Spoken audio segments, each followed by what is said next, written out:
Chapter 689. The fine lines in Cow whose eyes twitched subtly. The sneer at the bottom of her throat was filled with disbelief and absurdity. Her eyes were frighteningly sinister. You are threatening me? People had to lower their heads under the eaves. Ningxu knew that there was no benefit in completely angering Cow Hu, so she stopped before going too far. She calmed down and once again restrained the sharpness in her body. She only used her pair of flawless black eyes to meet Cow Hu's weapon. Niang, please reconsider. You went to great lengths to capture my younger brother just to torture me. But is there only one way to torture people in this world? The saints also say, do not pursue a cornered enemy. If I bring you endless trouble just for the sake of a moment of anger, then the gains do not make up for the losses. Ningxu does not ask for much. I only ask that you be magnanimous and let my younger brother go. Ningxu is willing to take his place. Whether Niang wants to beat or kill him, Ningxu will not object. Her sleeve slid down and she held the translucent white whistle in her palm. It was as if she had taken out the greatest sincerity. Cow Hu glanced at the whistle and sneered. How to torture you, for example? Ningxu was like a graceful jade mountain, soaking in the wind and rain, unmoving. It was as if she was completely discussing other people's matters. She was completely fearless. The simple ones are the most common punishments: disfigurement, cutting flesh and severing tendons, physical pain. The more difficult ones attack the heart. Ningxu has no other ability in this life, but she has some insignificant ability in solving cases. I have heard that there are many poisons in this world that can make people lose their mind and soul. In particular, there is one called the disorientating powder. It can make people go crazy during the day and do all kinds of demonic things. When night comes, they will return to normal and remember everything they did during the day. For someone like me, this medicine is 100,000 times more terrifying than killing me. With Niang's methods, this kind of medicine should be as easy as flipping your hand. Her tone was so calm, but it made the palace maids in Phoenix Algae Palace feel apprehensive. How ruthless must this person be to be able to torment others in such a calm manner? This girl from the Ning family, could it be that she had been a madwoman since she was young? Cow Hu raised his eyebrows and suddenly laughed. Heh, you are indeed quite interesting. She shook her head and sighed with emotion. If it weren't for the fact that we're on different sides, this consort would admire you. It's a pity that you're so stubborn. How about this? It's rare for me to dote on someone, so I'll agree to your request. Cai Bing, go find the aperture dispersing powder for me. Cai Bin lowered her head and said submissively, yes. The dagger on the side of her neck was removed. Ningxu closed her eyes and exhaled heavily. The water prison. It was that water prison again. In her previous life and this life, Ningxu personally stood in front of the familiar water prison for the second time.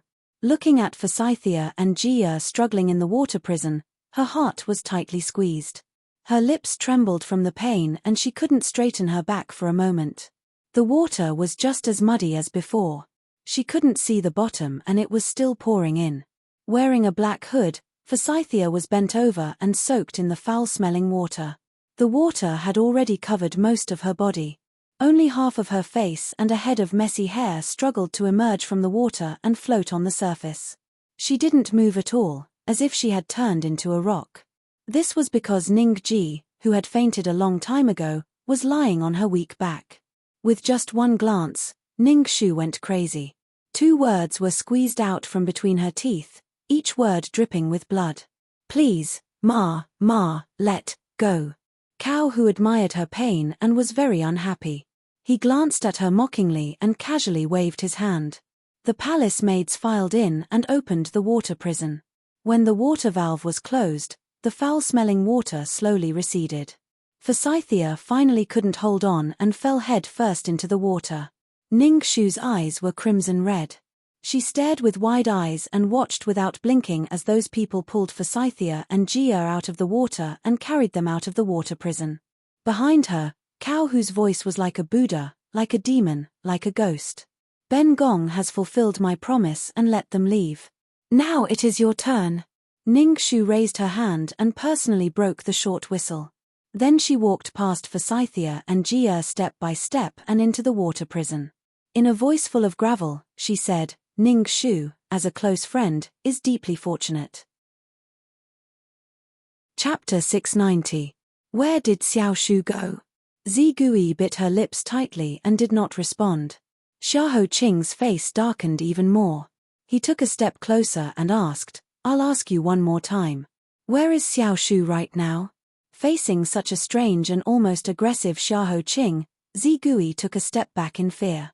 She did not dare to meet his eyes and could only repeatedly shake her head to express that she had no comment. She stuck to her promise to Ning Shu. On the side, Shi Yang shielded Zigui behind him with heartache. He gathered his courage and pleaded with Xiahou Qing, Shizi Yi, you know Zigui is a secret guard.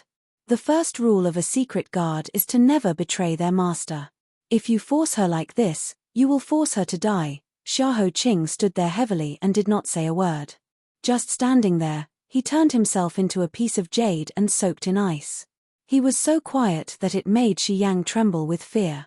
When Shi Yang was worried that his Shizi Yi might be impatient and have the intention to kill, he saw Shizi Yi turn around, leaving only a cold and indifferent sentence. Have you ever thought that your so-called criterion is indulgence?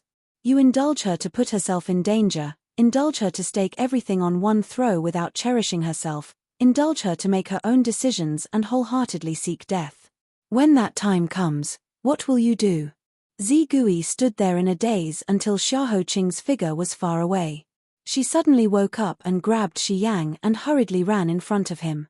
She stretched out her hands to stop him and then anxiously pulled on Shi Yang's sleeve. She wrote and gestured what she wanted to express to Xiahou Qing through Shi Yang's mouth. Enter the palace, Empress. Shi Yang had just blurted out when Xiahou Qing's expression suddenly changed. He roared, Juicy, get on the horse. The black riders galloped away. In the water prison, Ning Shu was tied to a wooden plank in the air. The plank was very narrow and could only allow Ning Shu to lie on it. The two ends of the plank were hung with iron chains. Her head was low and her feet were high. Even Ning Shu felt that her head was heavy and her feet were light. All the blood in her body rushed to her head, making her heart beat so fast that it felt like it was going to explode. Above her head was the water inlet, and the intermittent water kept hitting her forehead from above. Sometimes it was rapid, sometimes it was trickling, and sometimes it would stop for a moment out of kindness. But this constant fear of the future was like a sword hanging over her head, making her constantly in fear of death, and she could not relax for a moment. Water torture. Cao, who could be considered to have spent a lot of effort. He had yet to find the aperture dissociation powder, but he had already thought of using this method to torture her. Without using a single soldier or even a drop of blood, he could drive her crazy. Ning Shu was amazed that she still had the time to be distracted at this time. Sure enough, the various ways of dying in those 300 years had already tempered her heart of steel. However, if her father and mother knew that she had acted on her own initiative, they would probably be upset. However, she had reincarnated this time to undo the regrets of her previous life. Even though she knew that they would be upset, she still had to hurt them. Fortunately, Jia was here. Children always represented hope. Her father and mother would probably gradually ease up under the scouring of the world. If she could ensure the safety of her entire family, what harm was there in dying? On the other hand, Xiahou Qing, TSK, this was troublesome. That guy's ears were sharp, and his heart was even sharper. He probably already knew what she had done. She was so angry that she had come to throw away her life without even saying goodbye. That guy was definitely furious. Originally, they had agreed that she would properly accompany him in the last month and send him on his final journey. Now, the first one to die was her. She had fattened from eating her words. She had fattened from eating her words. When they met on the bridge of helplessness in the future, he would probably be so angry that he wouldn't even want to acknowledge her. The water that had stopped flowing above her head for a moment rushed down again. Ning Shu revealed a bitter smile to herself. Sigh, forget it. In any case, being thick-skinned was nothing new. When they met on the bridge of helplessness in the future, what harm was there in lowering her face and begging him? That guy had a hard mouth but a soft heart. What could he do to her? With this thought, Ning Shu became happy again. Just as she was trying to find joy in her misery, the door to the water prison creaked weakly in pain. A gap opened, and a tall, thin, and gloomy figure walked in from outside.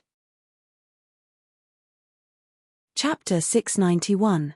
That person walked in step by step and stopped in front of the rusty iron bars of the water dungeon.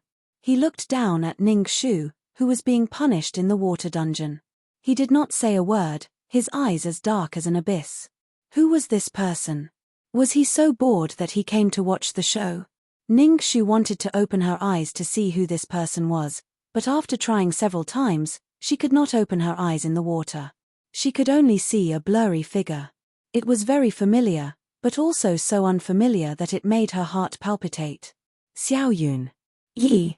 She opened her mouth, only to find that her throat seemed to be stuffed with sand. What are you doing here? Xiao Yuni, who had been immersed in the darkness, finally spoke. His bottomless black eyes shone faintly, as if he was lamenting and sighing. What else can I do? I went against Mother's orders and sneaked in, so of course I'm here to see you. Shu, I've advised you many times not to stay in the capital and not to be entangled with Mother, but you're so stubborn. Shu, what should I do with you? Ning Shu almost thought that she had misheard. She couldn't help but let out a smile. Your Highness the Sixth Prince. Even now, you still want to continue acting like you're deeply in love. Your interest is still as high as ever. This little girl almost believed you. Xiao Yuni furrowed his eyebrows unhappily. Shu, I was the one who came to see you the moment you were in trouble. I was also the one who knew that Mother would punish me severely, but I was still stubborn. I was even the one who offered to help you leave the capital several times and keep you safe. From the beginning to the end, I only had one thought, and that was to protect you. But you didn't appreciate it, and now you're being so sarcastic towards me. Shu, do you think my heart is made of iron? Or do you only have that cowardly Xiahou Qing in your heart? Did you know that after he found out that you had fallen into the harem, he also entered the palace to see Imperial Mother? However, after being threatened by Imperial Mother, he didn't say or do anything and just left the palace with his tail between his legs. When will you open your eyes and see clearly that the only person who truly cares about you is me from the beginning to the end? Because of his burning obsession, the corners of Xiao Yuni's eyes were red and his hand that was holding onto the iron bars almost broke the thing in his hand. You care about me. Ning Shu shuddered from head to toe as a new wave of water washed over her. It took her a long time to calm down before she could continue speaking. Her voice was very, very low, like a gossamer that could break at any moment. Even when it was at its limit, the sharpest sound could be heard. She smiled and said, So, the way Your Highness the Sixth Prince cares about me is to take advantage of my perilous state, kill my maids, kidnap my second brother, and force me into a desperate situation so that you can use me as a bargaining chip to claim credit from your Imperial Mother. Then you pretended to be a good person and sent me to act as if you were deeply in love. Sixth Highness, even I feel tired for you. When his face was exposed, Xiao Yuni panicked visibly, as if he had been slapped hard in the face. He couldn't continue with his act and had no face left. How do you know it's me? In the splashing water, Ning Shu coughed heavily a few times before she coughed out the water in her throat. She said intermittently, What's so difficult about this? Although the Empress seems to be in control of the situation now, she has been surrounded by enemies for many years. In addition, His Majesty is afraid of her. Furthermore, she has completely lost her right hand this time. The imperial uncle is now like an old tigress with only a huge skeleton.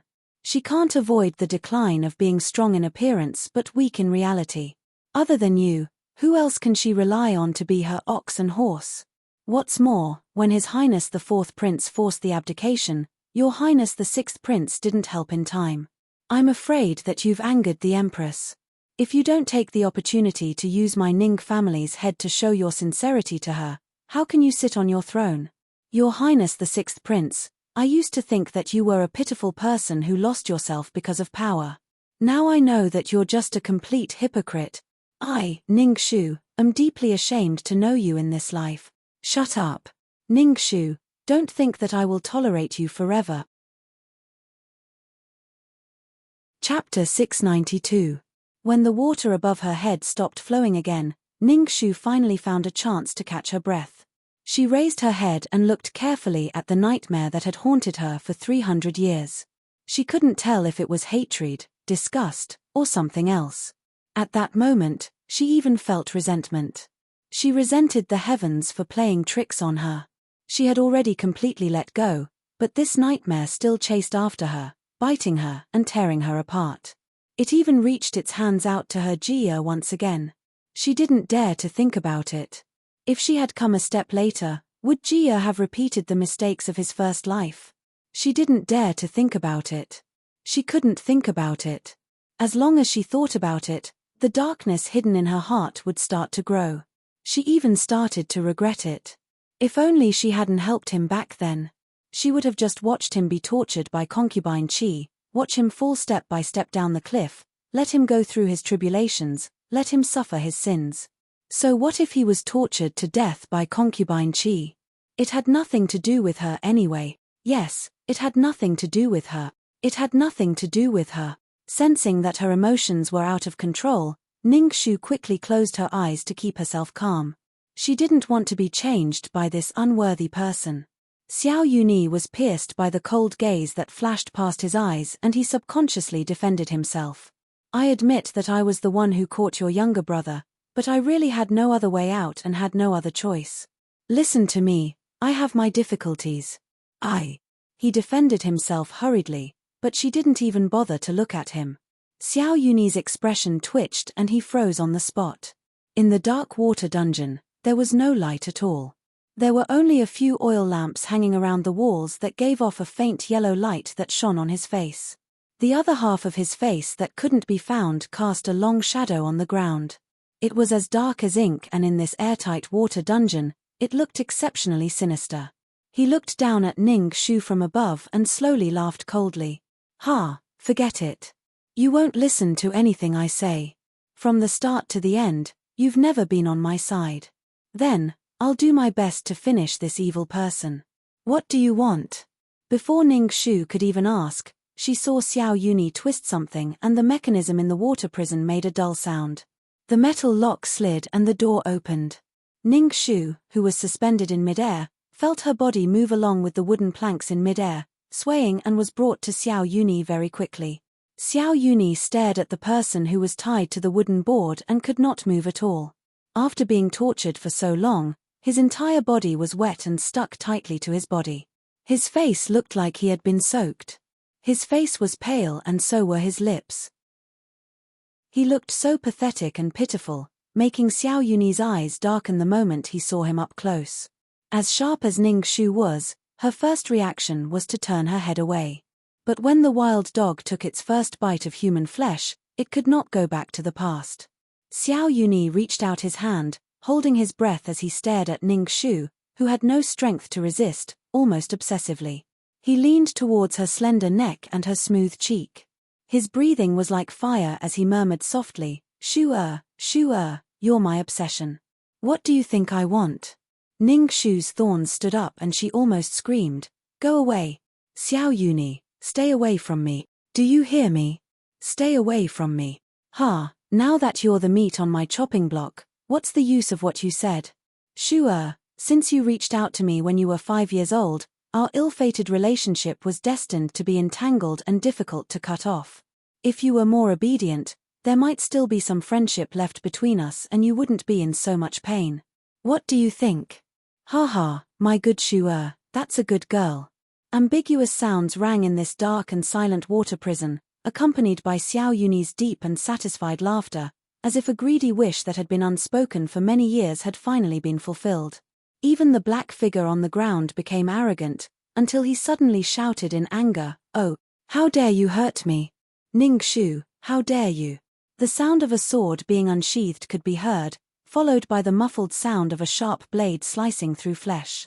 A few streaks of blood blossomed in the air, splashing onto the ground.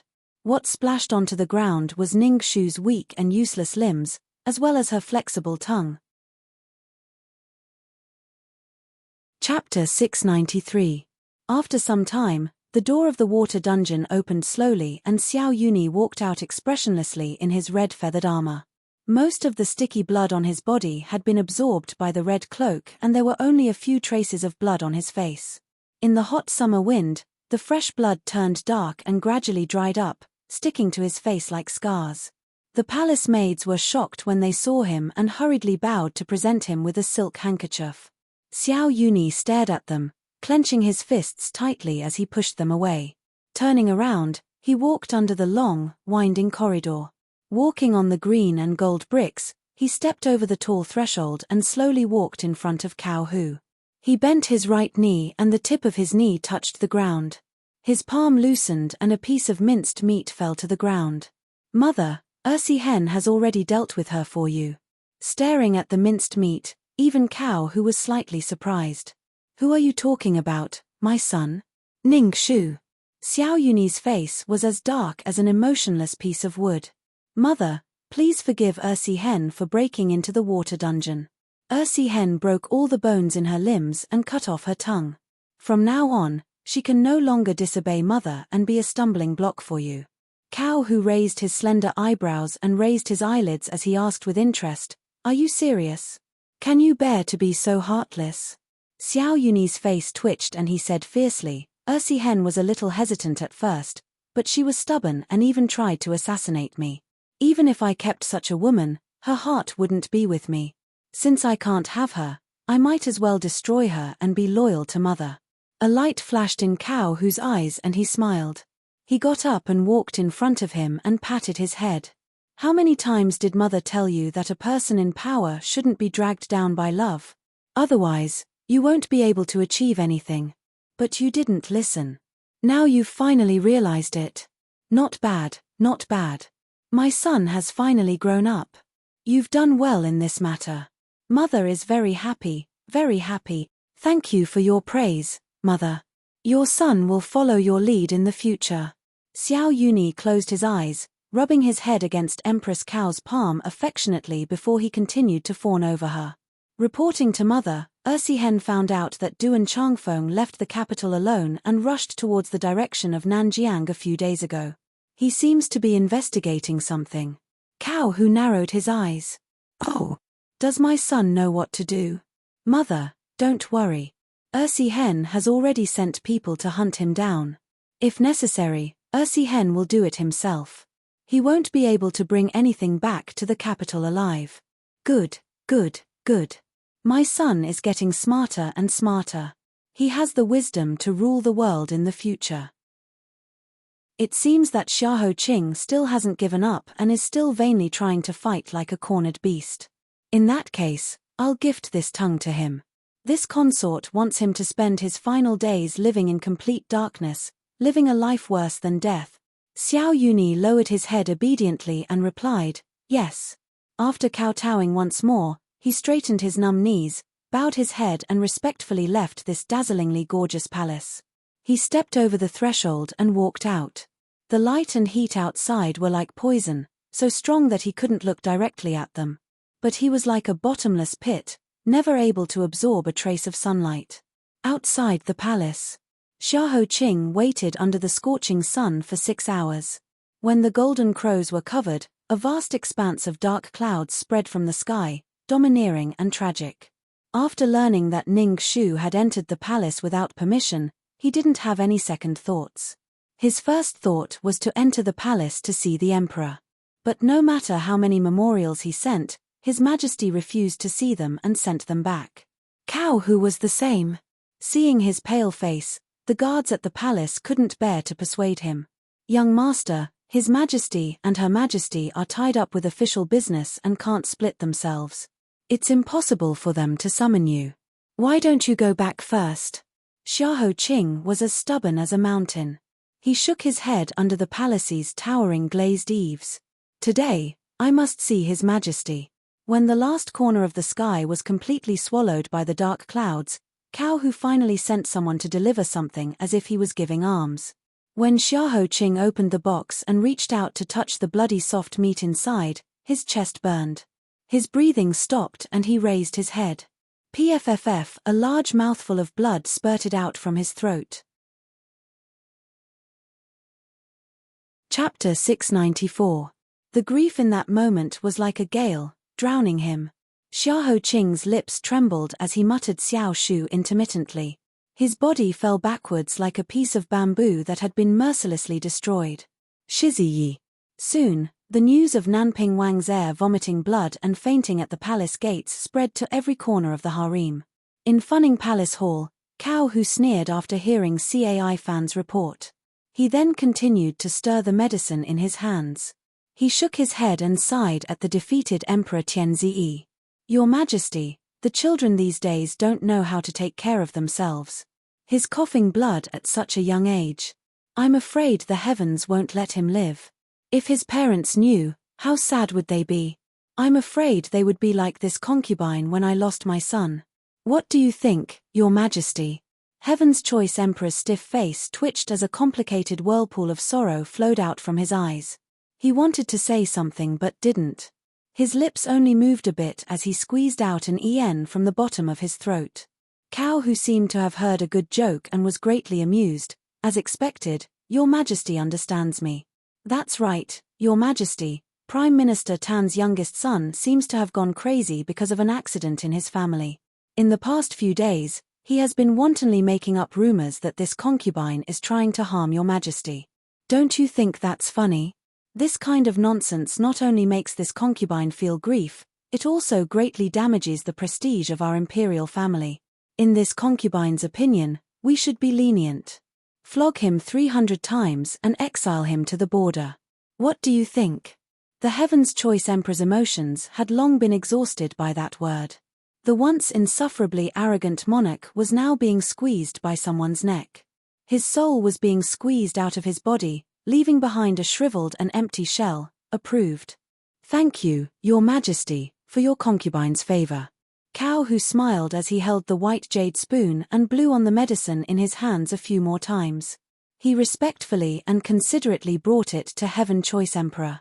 Heaven Choice Emperor's fingers trembled and he didn't move for a long time. Cao Hu stretched out his hand and gently rubbed Heaven's Volition Emperor's neck as if he was coaxing a child who was throwing a tantrum and refusing to take the medicine. Your Majesty, the medicine is already cold, you should drink it. After drinking the medicine, you will be able to live for 100 years, 1,000 years, 10,000 years, 10,000 years, and live as long as the heavens. Heaven's Choice Emperor's lips trembled for a long time. Finally, under Cao Hu's cold smile, he opened his mouth slightly. And in another corner of the palace that no one noticed, Yin Jiaoyi was rolling on the ground in pain, and her screams filled the entire room. It was as if there were thousands of knives cutting and stabbing her body, wanting to stab her into a sieve, leaving not a single piece of good flesh on her body. Shu Shui, it hurts, it hurts. Come and help me. Come and kill me. My entire body feels like it's on fire, pierced by needles and slashed by knives. What kind of poison did that crazy woman Cao give me? Is she trying to torture me until I commit suicide? I want to kill her. Next to her, a granny with a face full of scars and disfigurement held an ice handkerchief to her face and body, trying to alleviate some of the pain.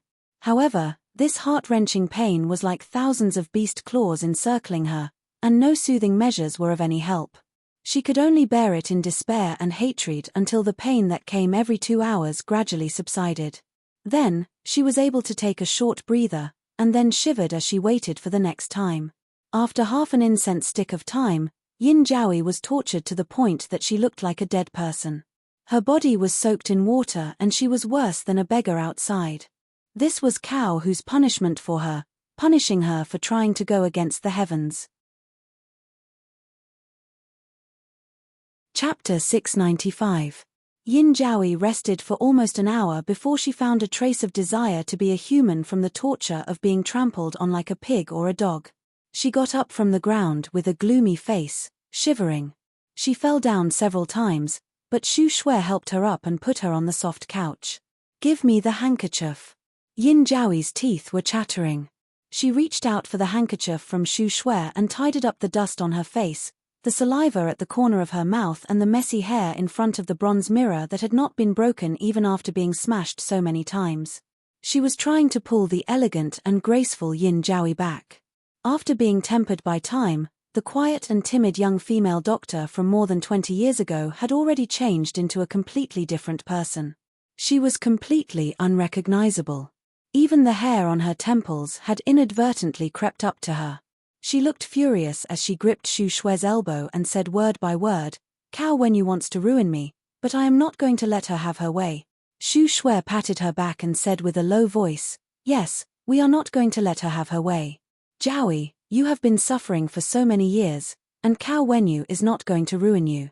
She has even forgotten that you are from a medical family. The poison is vicious, but with your medical skills, you will be able to get rid of it soon." Yin Jiaoyi laughed. She shivered and said, "Yes, I have been like an ant in the court for so many years. I have been hiding in the darkness and hiding in the corner. No one has noticed my existence. Even my name, Yin Chaoyang, is not known by many people in the court. Xu Shui, do you think I have been successful in hiding? I am afraid that no one in the world is more successful than me." Ha ha ha. She laughed foolishly, but a string of tears flowed down from the corner of her eyes.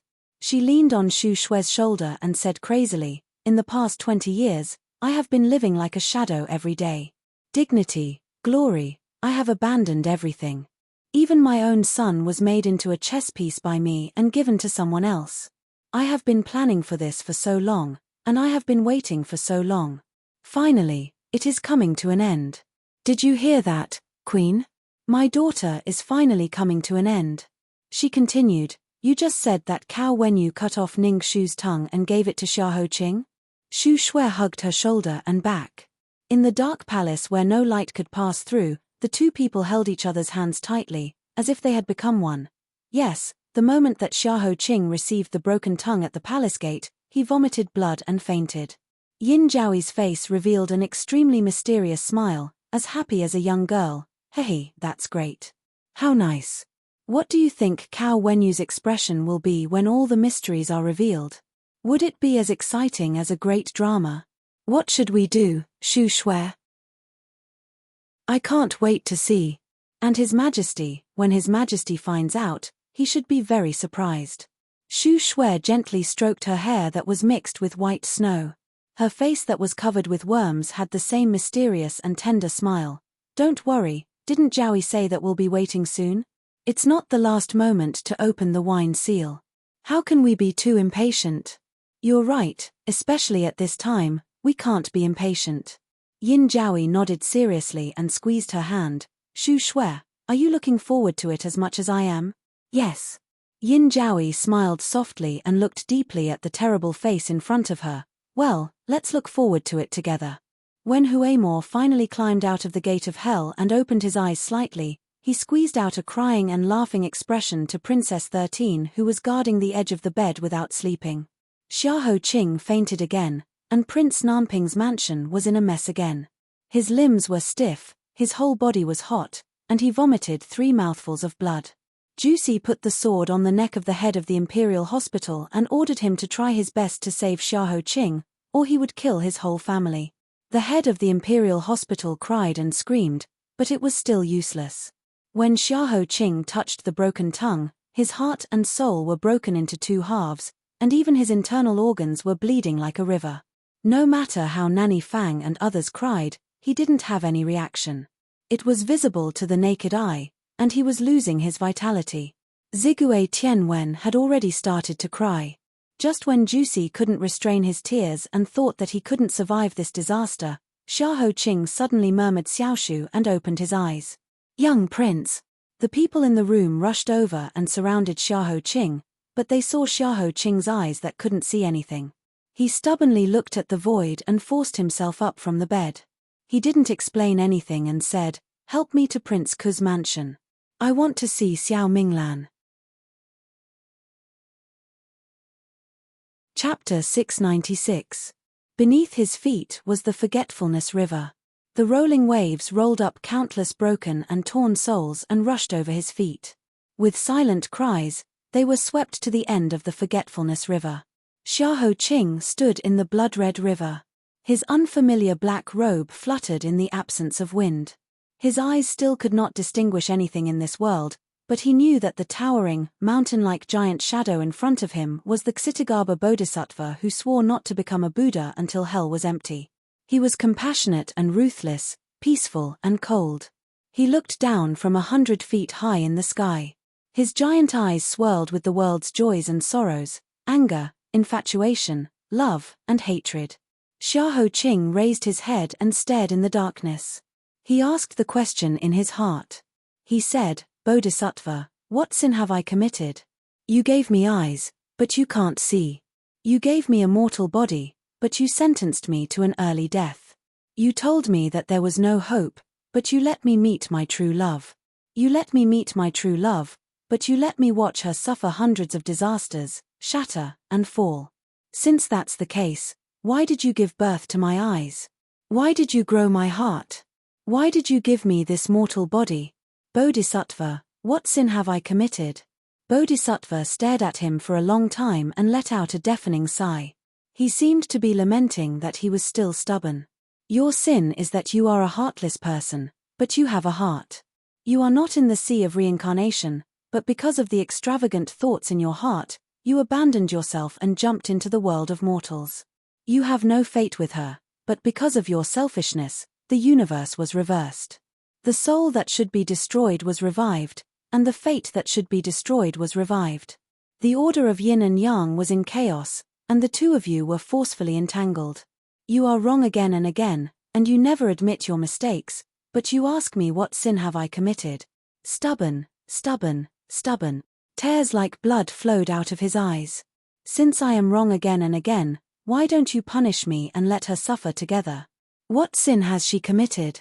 Her sin is that she unintentionally disturbed your heart, led you to greed, and ruined your cultivation.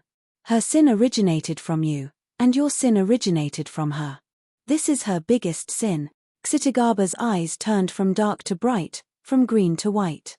He let out a long sigh. The worst has yet to happen. As long as you are willing to let go of your obsession, put away your greed, and cut off your ill-fated relationship. She has suffered what she deserves, and you have suffered what you deserve. The two of you have nothing to do with each other anymore. The order of the wheel of fate has been restored. Maybe everything can be turned around. This is the last chance that the heavens have given you. The two have nothing to do with each other anymore. Then what about her? Why should she suffer? Ksitagarbha Bodhisattva lowered his eyelids and said, she was originally punished by the heavens and died tragically in her 7th life. Now that she has returned to her first life, it is natural for her to be reborn according to the will of heaven. Xiahou Qing was greatly shaken. This is not fair. Since she had returned to her first life, everything had returned to zero. She had not harmed anyone, nor had she harmed anyone. Her hands were clean, so what was wrong with that? All of her sins were caused by me, yet you want me to watch her sink into the sea of bitterness without lifting a finger. I can't do it. I was originally a heartless person, yet I saw her give birth to thoughts. It can be seen that this is the will of heaven playing tricks on me. Heaven is unreasonable, playing us like dolls. However, what is the sin of love? Ksitagarbha revealed a fierce face, and he was extremely angry. He exerted his supreme power. Stubborn. Then I will punish you on behalf of heaven. The two of you will not be alike in this life. When your souls return to the underworld, your souls will be destroyed together, and you will never be reincarnated. Then let's try. At this point, Xiahou Qing was no longer afraid. He stood tall and straight, and his long robe fluttered without wind. In front of this huge shadow, he seemed to be as tall as he was. The will of heaven wants to manipulate me, but I don't believe in heaven's will. I, Xiahou Qing, am not worth mentioning in my life. There is only one thing: I will never admit defeat before I fall. Even if my body and soul are destroyed, I will hold my love and never bend my knees. Chapter 697. After waking up from his coma, Xiahou Qing wiped the blood from the corner of his lips. He supported himself with both hands by the side of the bed and forced himself up. Juicy and the others knew that as long as he wanted to do something, no one could stop him. It was the same now. So even if they had tears in their eyes, they still chose to endure it and followed his wishes. They prepared the carriage and sent him to Prince Ku's residence. In just a short month, Xiao Minglan, who used to be high-spirited, was now so haggard that only a skeleton was left. He was wrapped in a pile of brocade and gold robes. His eyes were dark and he reeked of alcohol. He lived like a wandering ghost. Ghosts were afraid of being exposed to light, so every door and window in the prince's mansion was tightly shut. It was gloomy and dark, and not a single ray of light could pass through. In this scorching summer, there was an eerie chill. When Xiahou Qing forced his way in, Xiao Minglan was stung by the sudden light. He cried out in pain and subconsciously turned around to cover his face. After a while, he slowly raised his head stiffly and recognized the paper-thin figure in the light. "Ah, it's Xiahou. Why are you here? Ha ha ha, good, very good. Finally, someone is here to drink with me. It just so happens that my wine jar has just been opened. Come quickly." He laughed awkwardly for a while before he realized, Xiahou, why do you look so pale? Did something happen? Xiahou Qing took a deep breath of the cold air in the room. He suppressed the overwhelming pain caused by the churning of his internal organs and said hoarsely, "Xiao Shu has fallen into the hands of the Empress." Xiao Minglan mumbled, "Ah, that's not good. That person, she is very vengeful. You have greatly offended her. I'm afraid that girl won't be able to live. But it's also good. You won't be able to live, I won't be able to live, everyone won't be able to live. Then let's die together. It's good to die, it's good to die. We can start all over again. Ha ha. This dirty flesh, this stinky soul, it's probably the best thing in the world to cut them all off and start all over again." Xiao Minglan held the wine jar as she staggered back and forth in the empty hall. She laughed maniacally, as if her last bit of rationality had disappeared along with something. The more he laughed, the crazier he became, almost causing the sky to collapse. Xiahou Qing's face was cold as he followed the sound and grabbed his neck. Xiao Minglan's laughter stopped abruptly when her neck was suddenly locked. Xiao Hongyang rushed forward to stop her but was forcefully stopped by Juicy. Xiao Minglan's breathing stopped and his face was filled with blood. He desperately rolled his eyes and waved his arms until he thought that he would be strangled to death by Xiahou Qing. Then, the hand that was clamping him mercifully let go and pushed him onto the cold couch at the side. He lay on the cold couch for a long time before he finally managed to breathe again. At the same time, he also managed to regain some of his rationality. In front of him, Xiahou Qing's voice was as cold as a piece of ice that would not melt for 10,000 years. One look at it and one would be frozen. He said, "If Grand Prince wants to die, I will not stop you. But Xiao Shu, it's impossible. I don't have the leisure to pretend to be polite with Grand Prince. Today, I'm here for one thing. What was the truth that you hid back then? Please tell me everything." Xiao Minglan held onto his neck that was still throbbing in pain and laughed dryly. "What truth? What are you talking about? I've already told you everything I know the last time. I didn't hide anything." "Nothing, nothing, is that so?" Xiahou Qing had never been so cruel before. However, at this moment, he had no choice but to turn himself into an executioner and reveal the most unspeakable truth. "Then, what about Princess Heloise's background?" When this short sentence came out, Xiao Minglan's eyelids twitched and he became a walking corpse. The blood in his body was no longer warm. The walking corpse lunged at Xiahou Qing like a madman, his eyes bloodshot. He only wanted to cover Xiahou Qing's mouth tightly so that he would never be able to speak. But he was still a step too late. Some secrets, no matter how hard they were hidden, would eventually be revealed to the world one day. Even if it had already been covered with pus and smelly. Xiahou Qing said in a low voice, "The cause of Princess Heloise's death was not because of love or revenge, which was widely spread in the streets. It was a secret that none of you can say. She was the flesh and blood of great elder princess and grand prince, right?" The world in front of Xiao Minglan collapsed in an instant. Chapter 698. The other people in the hall had already left before Xiahou Qing opened his mouth. Only the two of them were left in this space where the doors and windows were tightly shut. They were like two dying beasts confronting each other. Xiao Minglan looked like he was dead. His brain buzzed as if it had exploded. Before he could react, he had already pounced on Xiahou Qing with a ferocious face. He shouted, he threatened, and he begged like a crazy beggar who had been driven to a dead end. Shut up. What nonsense are you talking about? You are a lunatic, a villain, and a devil. I warn you, if you dare to talk nonsense again, I will kill you. A full jar of wine was smashed in front of him. He grabbed a piece of broken porcelain and stabbed it at Xiahou Qing. However, the alcohol and decadence of the past few days had hollowed him out. Before he could run a few steps, he had already fallen heavily to the ground. The broken porcelain in his palm had cut his palm, and the dazzling color had covered his entire hand and heart. There was no light in the hall, but he still covered his face as if he was afraid of the light. His throat rolled and his snot and tears flowed down. Some secrets were too dirty. He was prepared to take them to the grave rather than let a third person know. However, what he was afraid of would happen. This day still came. He knelt on the ground and choked with sobs until he was exhausted. Finally, he moved an inch between his fingers and asked in a hoarse voice, "Who told you this secret? Who told you this secret?" Finally, he pried open a corner of the clamshell.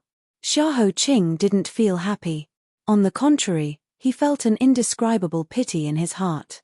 Because the sad man in front of him was no different from him at this moment. He replied, "No one told me, but Xiao Shu and I speculated about it from the details. Since the day His Majesty granted the marriage, you have been slowly showing your true colors. You and Great Elder Princess were supposed to be related by blood, but you became estranged at the age of 16. On the day of the marriage, you and Great Elder Princess resisted and left the banquet angrily. After deliberately making a scene in Xiangdi Mountain, you happened to reveal the hidden book in the belly of the fish. Within half a day, the bad news spread all over the capital city. After Xiaoshu and I investigated, we found that the owner of the ox cart that suddenly rushed out had been seen meeting with a proud female guest before the case. If my guess is correct, it should be Miss Hong Yang, who is always by the prince's side. At first, we felt that this answer was inconceivable, but when they were put together, no matter how inconceivable it was the only answer. You didn't really want to kill Princess Rui. You just wanted to stop this marriage that shouldn't have gone on. Who would have thought that it would lead to such a tragedy? Originally, they were not prepared to reveal this secret, but at this point, he had no choice but to be a cold-blooded and heartless villain. Xiao Minglan's tears finally seeped through the gaps between her fingers. Some things were too heavy. He endured it, suppressed it, and bit his lips with all his might. However, there would be a day when he couldn't take it anymore. You're right. I was the one who planned all of this. Rui is indeed mine and imperial sister's. He wept. His voice was intermittent, sounding even more sorrowful than an old beast on the verge of death. Bastard, bastard. This is our retribution, the retribution for betraying Empress Ju. In the calm after the great sorrow, Xiao Minglan's body was completely burned, leaving only a handful of ashes. He sat on the ground in a daze, revealing the embarrassing past bit by bit. At this moment, he didn't think about face, dignity, and vanity at all. All he could think about was kneeling in front of the Buddha and digging his heart out to ask and repent. At that time, we stood on her corpse and got everything. Now we have to return everything one by one, even more miserable than she was at that time. We deserved it. But why did it have to be like this? Rui, she didn't know anything. What did she do wrong? Chapter 699. Actually, I always knew what you were investigating. The poison in your body, the curse in that girl's body, I knew everything. But I couldn't say anything. Those secrets, I was prepared to rot in my stomach, to be taken to the grave with me, to hell. In the end, I was forgiven completely by a bowl of Meng Po's soup. But why can't you let me go? Xiao Minglan was so thin that his two bloodshot eyes protruded out abnormally. Every strand of blood seemed to be silently asking the heavens why they had to play with him like this. But the heavens didn't answer. Only his own voice was like a candle that had burned to the end. I've told you about my brother before. Haha, not the one sitting in the imperial court now, but the crown prince's brother who died tragically at the hands of Empress Ju Xiaominglu. I said that because of him, imperial father and Empress Ju's relationship gradually drifted apart, until they became enemies. Actually, I was lying to you. He, was never the mediocre talent and ambitious person that we talked about. On the contrary, as long as you know him, you can't deny a fact: he was born to be a leader. Benevolence and generosity, wisdom and tenacity. Anyway, all the qualities of a benevolent ruler that you can find in the history books were all gathered in him alone. On the day he came of age, all the civil and military officials in the imperial court praised him from the bottom of their hearts as the light of Dau. Our imperial court had waited for 200 years, and finally, there was hope for the world once again. Xiahou Qing didn't expect to hear such a completely different turn of events. He couldn't help but frown, pursing his lips as he continued to listen seriously. Even if I hated Empress Ju to the core, I still couldn't say anything bad about him.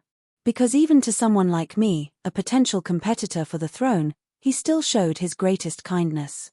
Ever since I was young, Imperial Father had never hugged me. The only time was him.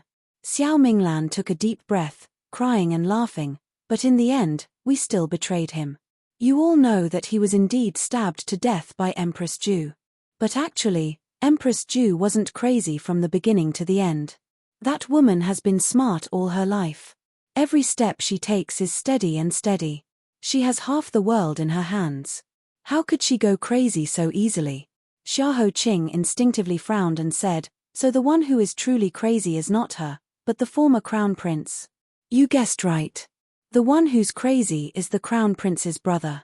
Xiao Minglan continued to speak like a log. At that time, Empress Ju and the crown prince were firmly tied together. Empress Ju was such a smart woman that no one could do anything to her. In order to break their alliance and snatch the throne from their hands, those people thought of all kinds of ways, but to no avail. Thus, they could only move to the crown prince's brother. A bowl of medicinal soup had turned a beam of light into a demon, and from then on, the great Yu no longer had any hope. The crown prince has gone mad. His madness was intermittent, but it wasn't complete. Sometimes he was awake, and sometimes he was possessed. At first, it wasn't serious. Everyone was just amazed at the sudden change in the temperament of the gentle crown prince. Later on, it became more and more intense, and his state was out of control. Only then did they realize that it was already too late, and there was no way back. At his craziest, he was so angry that he even dared to raise his sword and rush over to kill my father. When he was sober, he cried bitterly and wanted to commit suicide. Someone as sharp as Xiahou Qing immediately thought of that extremely poisonous substance, aperture dissociation powder. Xiao Minglan nodded. It should be that name. I was too young at that time, so I didn't know. After I became an adult, I had been deliberately avoiding that memory, and never dared to look back. I only knew that no one could cure that poison. The crown prince's brother was crippled just like that. My father was so angry that he almost wanted to kill him, but he was stopped by Empress Ju. Empress Ju only had one daughter, and she treated the crown prince's brother like her own son. She didn't want to give up on him. Thus, the crown prince's brother began to claim that he was sick for 3 months. In fact, it was Empress Ju who tried everything to get him back. However, it was too late. When Empress Ju and His Majesty completely fell out, the crown prince's brother had also completely lost his mind. Finally, everything couldn't be hidden anymore. Chapter 700. Xiahou Qing said slowly, Empress Ju chose to end all of this with her own hands. Yes. She is the most arrogant woman I have ever seen. She is overly intelligent and overly arrogant. Later, I even thought that she might not have chosen to enter the palace for Father Emperor, nor for the position of Empress, but for the sake of protecting the crown prince, the rare glory of her Ju family. She imparted all of her skills and wisdom to her crown prince Gij. She made him into a second person who was far better than her. She only forgot to teach him what it means to be petty, and what it means to repay kindness with enmity, so that he fell for it so easily. Xiao Minglan chuckled, seeming both happy and sad. In this situation, the arrogant Empress Ju had a premonition that even if she really killed Father Emperor, it would be difficult to reverse the situation. The Ju family was finished. Rather than being destroyed by others, it was better to end it with her own hands. Thus, she set fire to the Phoenix Algae Palace, pierced through Brother Crown Prince's heart, and turned herself into a curse that would last for generations to come, demanding the lives of all those who had wronged them. Even Xiahou Qing hadn't guessed that the truth would be so unbearable. Feng Zhao's fire that had been burning for 25 years seemed to have reached here as well. It was about to burn the entire imperial city to ashes. Xiahou Qing thought for a moment, and found a loophole in the logic. If Empress Ju had already predicted the outcome and was prepared to die, then the imperial jade seal that the prince stole from the previous emperor only served to add fuel to the fire. Why would she hate you so much? Xiao Minglan's lips trembled violently, as if he had been forced to face the last malignant sore on his body. It was so dirty and smelly that even breathing was painful. Because, that bowl of medicine that harmed Brother Crown Prince was, personally made by my sister. It was not that Brother Crown Prince did not have his guard up, but he never thought that we, whom he had repeatedly extended a helping hand to, would have the most vicious thoughts in the world. Relying on that bowl of soup, we easily overthrew the Ju family, easily seized the country for His Majesty, and earned endless wealth and glory for ourselves. In the next 10 years, I almost succeeded in forgetting those things. I was like a happy fool staying in Imperial Sister's princess mansion, teasing the chickens and dogs, trusting the horses to be reined in, and being the most carefree person in the capital with a clear conscience until that day, the day of my 16th birthday. Xiao Minglan was so ashamed that she knelt on the ground once again. She wished that she could turn herself into fine powder, stuff herself into a crack in the ground and float into the sky. That heavenly emperor brother-in-law wasn't around. Why was he coincidentally not around that day? That year, a bowl of soup harmed Brother Crown Prince. That day, a cup of wine ruined us siblings in the same way. Retribution, this is retribution. When he finished speaking, there was no other sound in the empty hall. Other than Xiao Minglan's wailing, she had broken down to the extreme. Tears were never a life-saving straw, but when people reached a dead end, it seemed that other than crying, there was no other medicine that could save themselves. Xiahou Qing listened to the entire story and his heart was filled with mixed feelings. At that time, Xiao Minglan was only 6 years old. The eldest princess probably didn't reveal the matter of the soup to him beforehand. But what was the meaning of this? After all, he was trapped in a cage and couldn't escape.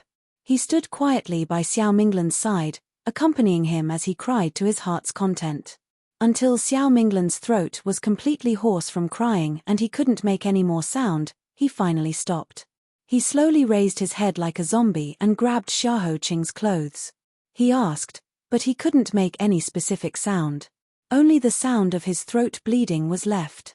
He struggled and roared, as if he didn't get an answer today, he would haunt Xiahou Qing even if he turned into a malicious spirit in the future. I know. Today, I have told you everything. I didn't hide a single word. I just want to know one thing. Who was the one who harmed Herue? Xiahou Qing knew that Xiao Minglan would ask this question and he had to answer. Some truths couldn't be avoided even if he hid at the ends of the earth. So he said, Prince Consort. Chapter 701. Brother-in-law. Brother-in-law. Brother-in-law. Xiao Minglan called out brother-in-law thrice. She was shocked at the beginning, then hesitant and unwilling to believe it. Finally, she was at a loss for words. In a short period of time, Xiao Minglan seemed to have re-evaluated her life. He couldn't be blamed for being so despondent. Who in the capital didn't know how deeply in love eldest Princess Xiao Mingxue and her husband's consort were? It was a beautiful story. His gentle and generous brother-in-law also doted on his sister so much for 20 years. His brother-in-law also took good care of him because of his love for the house and its crow. Ever since they had a falling out because of that embarrassing matter, that good brother-in-law had personally come to the manor several times to earnestly persuade them, hoping that they could reconcile as before. Because of this, He felt guilty and could not sleep for many days and nights. He threw himself into a wine jar to torture himself, hoping that his conscience would be slightly better. He did not expect it, he did not expect it at all. Xiao Minglan climbed up from the ground numbly and staggered towards the door. He treated Helui so well. He was afraid that she would fall in his hands and melt in his mouth. He watched Helui grow up from a young age. How could he bear it? How could he bear it? How could he bear it? Xiao Minglan's eyes were about to pop out. She let out an earth-shattering cry from the bottom of her throat. She slammed the door open and a dazzling light shone in from another world. It tore a big hole in the darkness and sorrow that was imprisoned in the hall. Then, it swallowed Xiao Minglan completely. Seeing Xiao Minglan dashing out with her sword like a madman, Jusai hesitated whether to chase after her. Xiahou Qing slowly shook his head. You can't stop her. No matter how hard you try, you can't stop her. 16 years of grievances, you can't escape today but you can't escape tomorrow. They have endured for so many years. Jusai stopped in his tracks and could not help but shake his head and sigh. 16 years without acting, this prince consort has really engraved the word endure into his bones. For almost 6,000 days and nights, that prince consort looked at his wife who was sleeping soundly beside him. He looked at his daughter who grew up to be lively and adorable but had someone else's blood. No one knew what kind of entanglement he had in his heart. And when he saw the corpse of his daughter who called him father and leaned against his legs sweetly and coquettishly, and when he saw his wife break down overnight, did he ever feel a moment of regret? No one was a winner in this war. Xiao Minglan went crazy and little red smoke followed her in tears. Prince Ku's residence was in a mess. In this chaos, the only one left was Xiahou Qing. After leaving the prince's mansion, Xiahou Qing suppressed his coughing for a long time.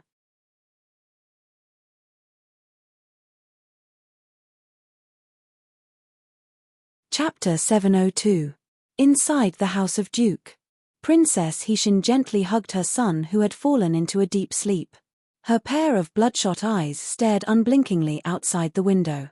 The last time she was able to cry out loud was already a few shichen ago. Ji and Lian Qiao were found unconscious and thrown into the small alley in front of the Duke public house.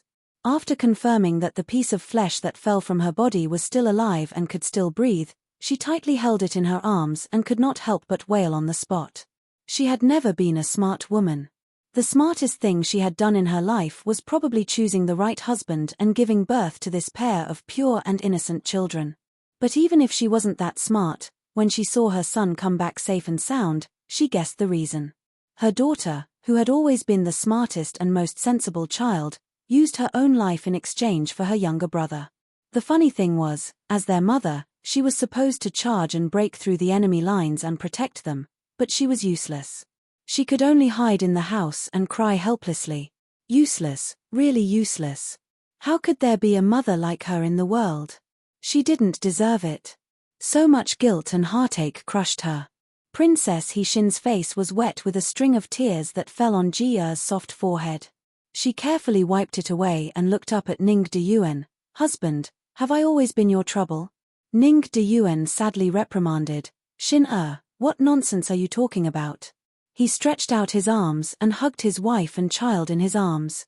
He also had tears in his eyes. You have done your best. As for Shu that child's idea is too big. In the end, it's me who is useless as a husband and a father. I can't protect my wife and children. Hixin, don't worry. Even if I have to risk my life, I will save Shu I will go to the palace now. Hixin choked with sobs. But, you are also sending yourself to death. Ning Deyuan smiled and kissed her forehead. What is there to be afraid of death? When you gave birth to them, were you ever afraid of death? Today, as long as there is a 1,000th chance of keeping our children safe, I will try. Otherwise, I am a husband and a father in vain. Husband. Don't worry, I'll try my best not to die. Bye. Ning Deyuan hugged them tightly and turned around to wipe away his tears. He pulled out the red tasseled spear in the courtyard and put on the armor bestowed upon him by the previous emperor, preparing to enter the palace. Just as he was about to leave the manor, he was stopped by someone. Heir of Xiahou? Hearing the news that Xiahou Qing had personally come to visit, Princess Hixin was startled. Only when Xiahou Qing stood in front of her did she react. She handed Jia over to a servant girl to take care of, and then, as if she was finally ready to face some things she had to face, she straightened her numb legs, tidied up her messy hair, and turned around. Xiahou Qing bowed slightly. Even now, he did not neglect the etiquette ingrained in his bones. "Greetings, Princess Hixin." Upon seeing him, Hixin's teary eyes shook as she said in a trembling voice, "Are you here to save my Shu'er?" "Yes. I have always had some doubts in my heart and wanted to ask you for advice, but I have never had the right opportunity. I don't know how to ask. This time, Shu is in danger and the situation is extremely difficult. If you want to save her, all of us must work together to save her. Only then can we find a turning point. I beg you to tell me the truth without hiding anything." Princess Hixin nodded. She took a deep breath and said, "I know what you want to ask. Even if you don't come to me, I will come to you. For a long time, I don't want Shu'er to be too close to you. You should have felt it. In fact, there is a reason. Today, I will tell you everything I know, those that can be said, and those that can't be said."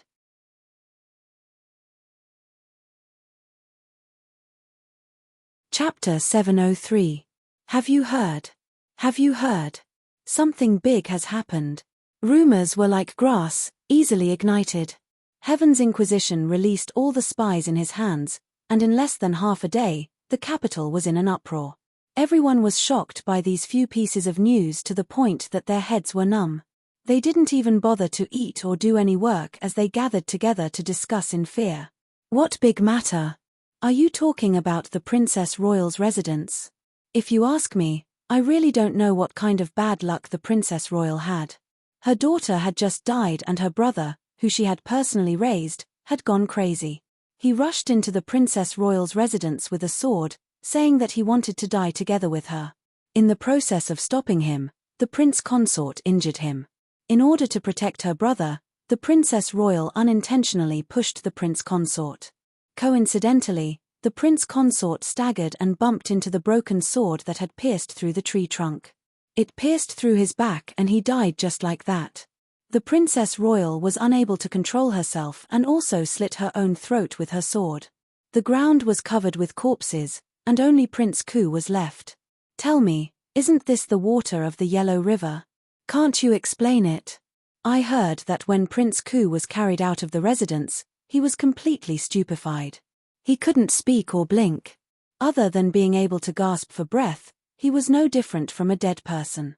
Aya, that was really a strange matter. Normally, it would be considered a big matter, but today, it's really not enough. The big matter I want to talk about is about the palace. The person who spoke was a restaurant waiter. He was the most arrogant and talkative person. At this moment, he deliberately lowered his voice and raised a finger to the sky. It's related to our. I heard that the old man is terminally ill and will probably do it at any time. Right now, the Phoenix Mother is in charge of everything in the palace. Have you thought of anything? Isn't this the same situation as when the emperor fell ill and Empress Wu stole the country? Oh my heavens! I don't dare to say it. Be careful of your little life. But this matter is traceable. Do you remember that a while ago, His Majesty's old illness relapsed? I heard that he was in a coma for many days. But didn't he get better later on? He even personally went to the imperial court to govern. Haha, then this old man will rely on his age to say a few words to you. In the end, you're still a young and inexperienced brat. Haven't you heard of the phrase "the final radiance of the setting sun"? I have a neighbor whose distant relative works in the Imperial Academy of Medicine. I heard that His Majesty's medicine is sent to the Imperial Academy of Medicine like a stream of water, and all of it has to go through the Phoenix Mother's hands first. Tell me, what does this mean? Oh no, the sky above our heads is really going to change this time. I heard from my old man that a lot of people died in the revolution 25 years ago. What should we do? Sigh. That's right. Not only that, I also heard that the people from 25 years ago didn't die completely. There was a wet nurse by the late crown prince's side who survived. She personally said that the late emperor didn't die of a chronic illness, but was poisoned to death. Say, could it be that His Majesty is also? Just as this group of people was discussing with great vigor and interest, a group of Yongchengwei rushed over with weapons in their hands. Seeing this group of rebellious people covered their heads and scurried away like rats. Countless weapons fell on their necks like celestial soldiers. Inside the Phoenix Algae Palace, after hearing about this matter, Empress Cao's original plan immediately disappeared. Her expression suddenly changed and she was unable to restrain her anger. These ants dare to point fingers at this empress. Preposterous. Preposterous. She narrowed her eyes and guessed the crux of the matter. It must be that Xiahou Qing. In order to force this empress to hand over Ningxu, he deliberately did this. He wants to use this to force this empress to submit. In his dreams, someone, send a message to the sixth prince. Whoever in the capital dares to talk about the Son of Heaven will be treated as cursing the Son of Heaven. They will be punished for treason and thrown into prison. If necessary, kill one to warn 100.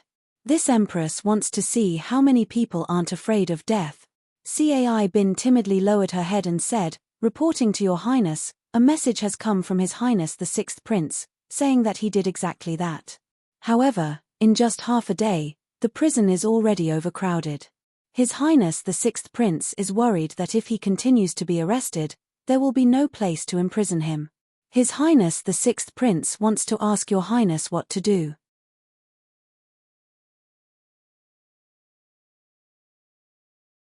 Chapter 704. What should I do? What should I do? Cao, whose expression changed a few times. She flicked her sleeves and said angrily, "You can't even handle such a small matter. What use do I have for you, trash?" 7 or 8 pairs of knees fell to the ground. "Forgive me, Empress." Cao, who was extremely annoyed. She flicked her sleeves and dismissed these people. She closed her eyes and leaned back on the phoenix chair. She rubbed her temples with her gloved fingers for a long time. Suddenly, she laughed, a cold arc at the corner of her mouth. She muttered as if she was cursing, Xiahou Qing, when you were still in that slut's belly, you were bent on going against me. You almost caused me to lose everything. From the moment you were born, you were a thorn in my flesh, a demon in my heart. That slut thought she could use a trick to secretly send you out of the palace and hide you in that place in Cloud Swallow State. Then she could rest easy. Dream on. These past few years, this consort has spent every day and night, every morning and every night thinking about how to torture you so that this consort can vent the anger in her heart. You know, the more I hate you in my heart, the kinder and warmer I smile at you on the surface. It was all in order to wait for the arrival of today. Finally, the fruit that I personally watered and brewed has ripened. You want to fight with this consort? Then let's see who will be the final winner. I, Cao Wenyu, have never been defeated in my life. Her icy cold laughter resounded softly in this spacious hall, like a vulture circling above the battlefield, flapping its wings. Her pair of eyes that were as black as the abyss were ferociously and greedily guarding the ongoing battle. Flesh and blood splattered everywhere as she gorged herself. This is impossible. For more than 20 years, even when he learned that he had been kissed by the plum blossom, Xiahou Qing had never lost his composure like this. But now, his mind was in turmoil. One wave after another came crashing down on him, overturning his entire world. If the person who told him everything was Xiao Shu's mother and Princess Xin, he would have already left in a huff. He would have ordered Zhu Sai Tian when to gag her so that she could not speak another word. This is impossible. He repeated it again and almost found it laughable. Princess, I came here today to save Xiaoshu. I don't know why you made up this excuse. If you think you can fool me with this, forgive me for taking my leave. After Xiahou Qing finished speaking, he turned around and left. Under his wide, moon-white sleeves, he clenched his fists so tightly that the veins on the back of his hands were visible. Wait. Looking at the pale child in front of her, Xin hesitated to speak. In all fairness, she had never hated this child. She even admired him. Such a talented and ambitious young man, as dazzling as the sun in the middle of the sky, as gentle as the moon in the middle of the night. Who wouldn't favor him after seeing him? Who wouldn't love him? Who wouldn't sigh inwardly for his blinded eyes and broken wings?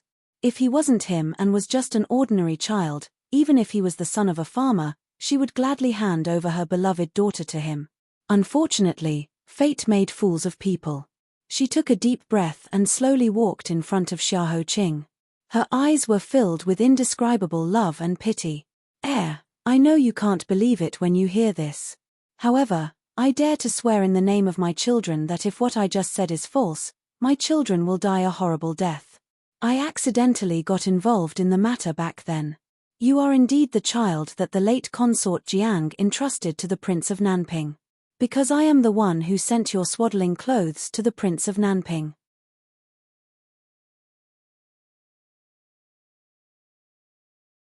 Chapter 705. Secrets were secrets because they were afraid of sunlight. Once they were forcefully pulled out of the darkness and placed under the light, they would become thousands of iron and ice blades that would cover the sky and earth. They would pierce a person's heart into a sieve that could leak air everywhere and could not be sewn back together. Xiahou Qing had once thought that after reaching this point, there was nothing in the world that he would be afraid of. Unexpectedly, there was. When a maze he had never thought of slowly unraveled in front of him, it was related to the blood flowing in his body, the beliefs he had always held, and the things he trusted the most in his flesh and blood. The great shock instantly drowned him and swept him into a boundless ocean, struggling up and down. This was a great joke. He laughed. Absurd, absurd, the greatest absurdity in the world. The Shizi of the Nanping Wang Fu, the future master in the eyes of the millions of people in Yunyang province, actually did not have the blood of the Xiahou family flowing in his body. The parents he had called for more than 20 years were not his birth parents. Everything that he had believed from the moment he was able to tell the truth was actually an illusion. The foundation under his feet crumbled and his beliefs turned to dust. Then when the name Xiahou Qing was shattered, who was he? Who was he? In an instant, Xiahou Qing's feet faintly swayed like a mountain on the verge of collapsing. But he stubbornly steadied himself with his heels on the ground. Because he was him. Regardless of whether he called that name or not, the pride in his bones would not allow him to be a coward who surrendered without a fight on the battlefield. He Xin looked at him with eyes full of reluctance. She felt like she was an executioner. Even if she didn't want to wave her hands, fate pushed her, pulled her, and forced her. She had no other choice. Shizi is talented and intelligent. You are the best in both ancient and modern times. You must have heard about the things that happened in the palace in the past and have been smothered to death. For example, when I was young, I was chosen to be Princess Mingjia's playmate and grew up in the Phoenix Algae Palace. Another example is the old matter between the late imperial concubine Jiang and the emperor and the current empress. It is similar to what is said outside.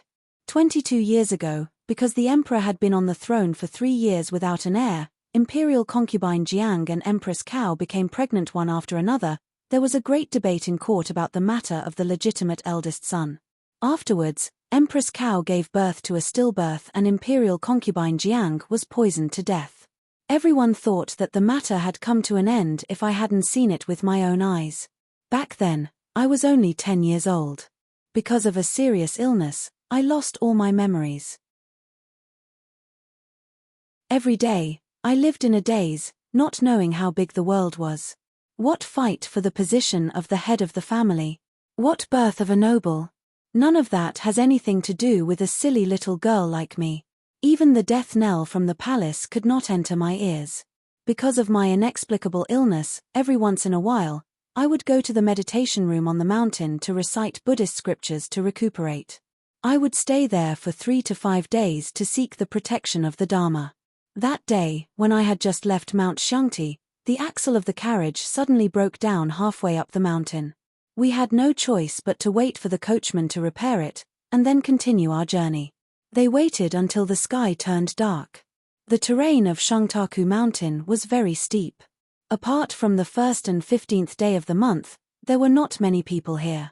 The night sky was gloomy and there were no stars or moon, making it even gloomier. I was afraid. As soon as the coachman repaired the carriage, I ordered them to set out.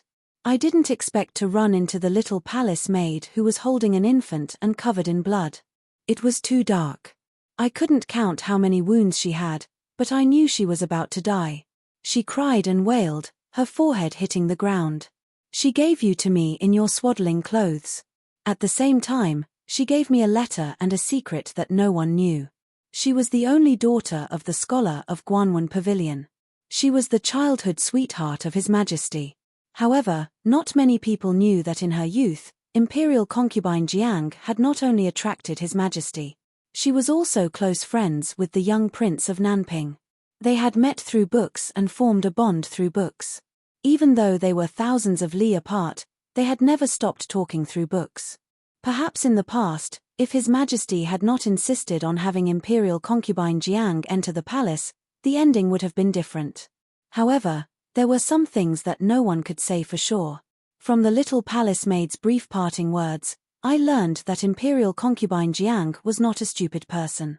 When she was still lying on the bed in labor and found out that Empress Cow had given birth to a stillborn, she had a premonition of what would be waiting for her child. Based on Empress Cow's nature, she would not let her child live. So she lay in that great pain, and with tears in her eyes, she planned a future for her child.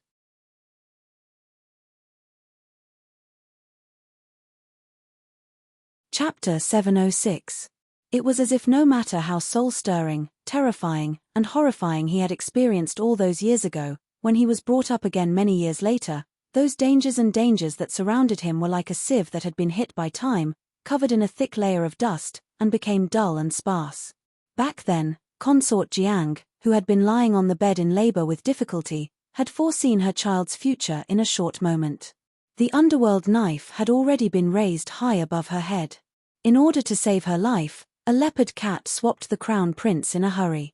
The pitiful leopard cat had come out of nowhere and was taking its last breath. The serving girl, who had risked her life to send the crown prince out of the towering cage to repay her kindness. However, the friend who had entrusted the crown prince to her was far away and had not yet arrived. Before she died, the heavily injured serving girl could only entrust the crown prince to an ignorant young girl. The young girl was terrified. She looked at the blood-soaked swaddling clothes. She looked at the hot tears in the serving girl's eyes before she died. She also saw the barking of dogs and the light of the fire slowly moving in from the distance. She hesitated. The baby was so quiet under the moonlight.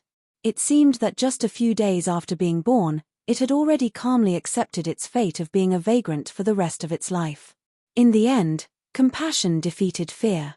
That was perhaps the first brave thing she had done in her life. All the lanterns were extinguished. She took the baby and the letter from the dead. Then, she listened to the serving girl's dying orders and pushed her body down the cliff to lure away the hunting dogs. The carriage was also abandoned and hidden in the bushes. 3 of the most loyal servants and a 13-year-old girl were running for their lives under the icy moonlight while holding the blood-stained baby. Of course, she didn't dare return to the manor. There were many eyes and ears in the temple, so the young girl didn't dare go anywhere. In the end, she thought of an abandoned meditation room in the back of the mountain. She held the baby and hid there for a full 5 days, enduring hunger and fear. Even in the darkest night, she didn't dare close her eyes. Finally, she waited for the news that the Prince of Nanping had entered the capital. The fear, hiding, probing, and searching were too cumbersome. Putting aside those, when the child was finally handed over to the young Prince of Nanping, both the young girl and the young man's eyes were red and tears flowed silently. A quick meeting was a long journey. The young girl carried such a huge secret in her heart. No one dared to speak of it, no one dared to mention it. She had hidden it for 20 years until she became a mother. Today, she could finally let it out. After she finished speaking, she closed her eyes and let out a long sigh. It was as if the heavy shackles on her body had finally been loosened, allowing her to relax a little. If you still don't believe me, maybe there's something that can make you believe it. Her voice was very tired. You should be carrying a small piece of finger bone with you, about an inch long. Maybe you've been curious about where it came from. Today, I'll tell you. That palace maid kowtowed to me before she died and cut off a piece from her hand. That was her plea to me, and my promise to her. When I gave you to the Queen of Nanping, I put you in your swaddling clothes. I hope that you can always be protected by her soul. I also hope that you can sense that someone once lost her life to protect you." At this point, there were many things that no longer needed to be doubted. The black cloth in front of his eyes was unknowingly stained by something. Xiahou Qing stood there for a long time. In the largest courtyard of the Duke's manor, there was no one around except for the few of them. Above his head was a huge camphor tree. It was verdant and lush, benevolent and compassionate, protecting him under its reflection. The finger bone that he had played with for more than 20 years. When he was young, it was a toy, and when he grew up, it helped him calm his heart. Xiahou Qing didn't speak.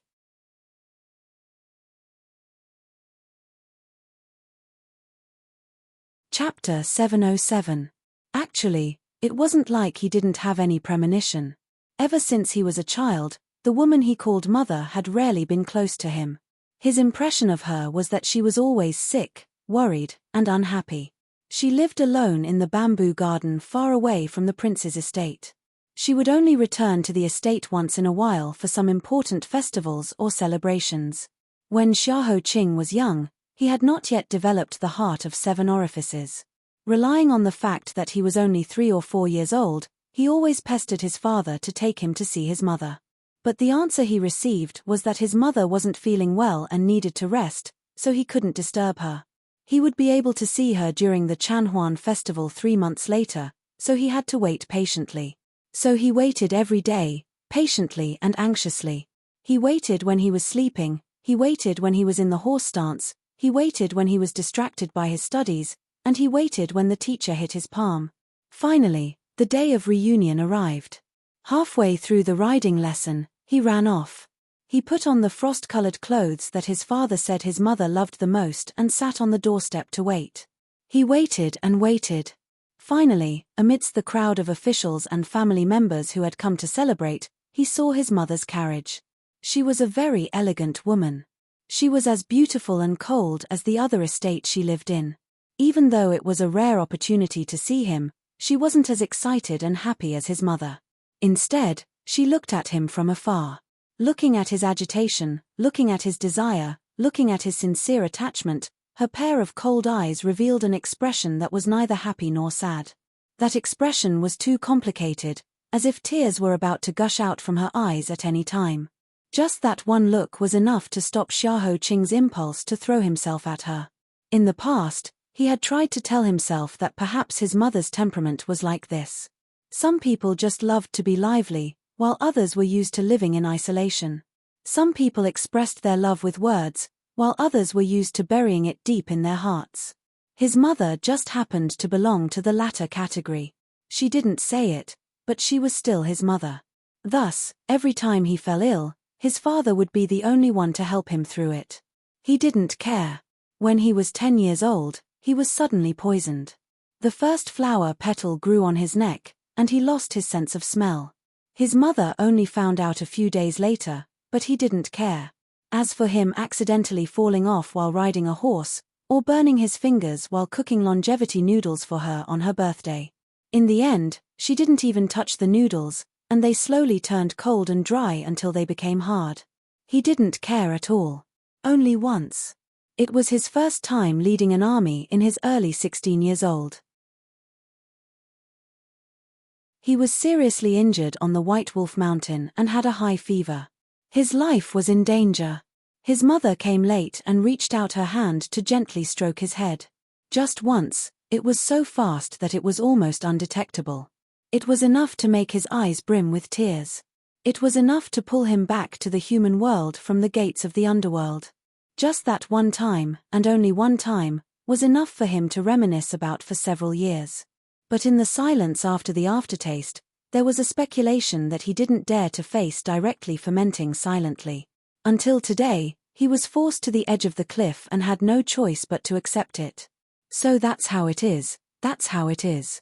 Xiahou Qing faintly pulled up the corner of his mouth, full of self-mockery. Looking at his pale face, he was still holding on. Princess He Xin's eyes were already filled with tears. "Child, I'm telling you this today, not to provoke you to take revenge for your mother and go against the Empress. Instead, you should know your own history, and you should know that you are in a trap. Admittedly, I really hope that you can bring my daughter back, but you were once a child that I held in my arms. I can't be so selfish and watch you die.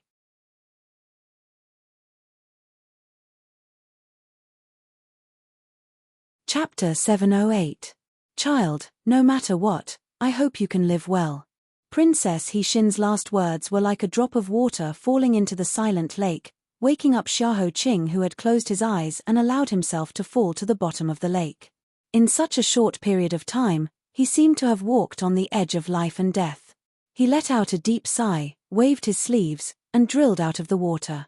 Xiahou Qing took a step back, his hands clasped together, his left leg bent, and his right knee on the ground. He delivered the gratitude that was more than 20 years late. Many thanks to Princess for saving my life that year. This junior is endlessly grateful. He smiled with a pale face. It's just that I have the kiss of the plum blossom. I will definitely die, so I don't care about living well. Princess, don't worry. I saved Xiao Shu not to repay kindness or revenge, but because of her. If I can bring her out of the devil's claws before my soul returns, then this junior can die without regrets. Princess He Xin was already sobbing. She staggered and helped him up. What nonsense are you talking about? How can you definitely die? There is an antidote for the kiss of the plum blossom. This sentence was completely subconscious. When it came out, everyone present was shocked, including herself. Xiahou Qing's palm suddenly clenched. Shi Yang was eager to save his master and couldn't wait to interrupt. So there is an antidote for the kiss of the plum blossom? What is it? Princess, please save my master. This servant kowtows and begs. He Xin panicked. She didn't know where her words came from. It was as if there was a voice buried in the deepest part of her memory. It didn't speak much, but it always existed. I don't know. I don't remember what happened when I was young. But I seem to have heard someone say that there is an antidote. I don't remember the specific way. I'm sorry. I'm sorry. She pressed her head and forced herself to recall, but the door to her memory was locked. After so many years of wind and rain, a thick layer of rust had formed. She couldn't open it no matter how hard she tried. The result of forcing herself to recall was that she would destroy herself. The chaotic pain made her scream and convulse. Ning Deyuan rushed over to hold her and forcibly interrupted her. Xin, stop. Don't think about it, do you hear me? You'll drive yourself to death first. Ning Deyuan shouted loudly, but it was useless. Seeing that she was about to faint, he had no other choice but to clench his teeth and chop her unconscious first. Opening her lips, Ning Deyuan found that blood had seeped out between her teeth. Covered in cold sweat, Ning Deyuan held He Xin in his arms and said to Xiahou Qing, during the chaos in the palace, someone forcefully erased her memory. Over the years, she tried several times to force herself to remember, but the result was the same every time. Before she could recall anything, she had already tortured herself half to death. Xiahou Qing said, ever since I was 10 years old, when the poison started to act up, I convinced myself not to force it. Even if there was a solution, it must be in the hands of the Empress. Whether you have it or not, it doesn't matter to me. Today, many thanks to your Highness for clearing my doubts. I can die without regrets. Xiahou Qing bowed respectfully. Without saying anything else, he turned around and left. Ning Deyuan worriedly said from behind, what are you going to do? You won't, uncle. You don't have to call me heir in the future. I don't have the qualifications to be called that. You don't have to worry about me doing anything impulsive. I know who I am, and I know what I can do and what I can't. There are hundreds of people in the House of Duke, and they all need you to take care of them. Your Highness, old madam, and Jia can't do without you, so the one who really shouldn't be rash is you. I swear on my life's faith that I will return Xiao Shu to you safely. Goodbye.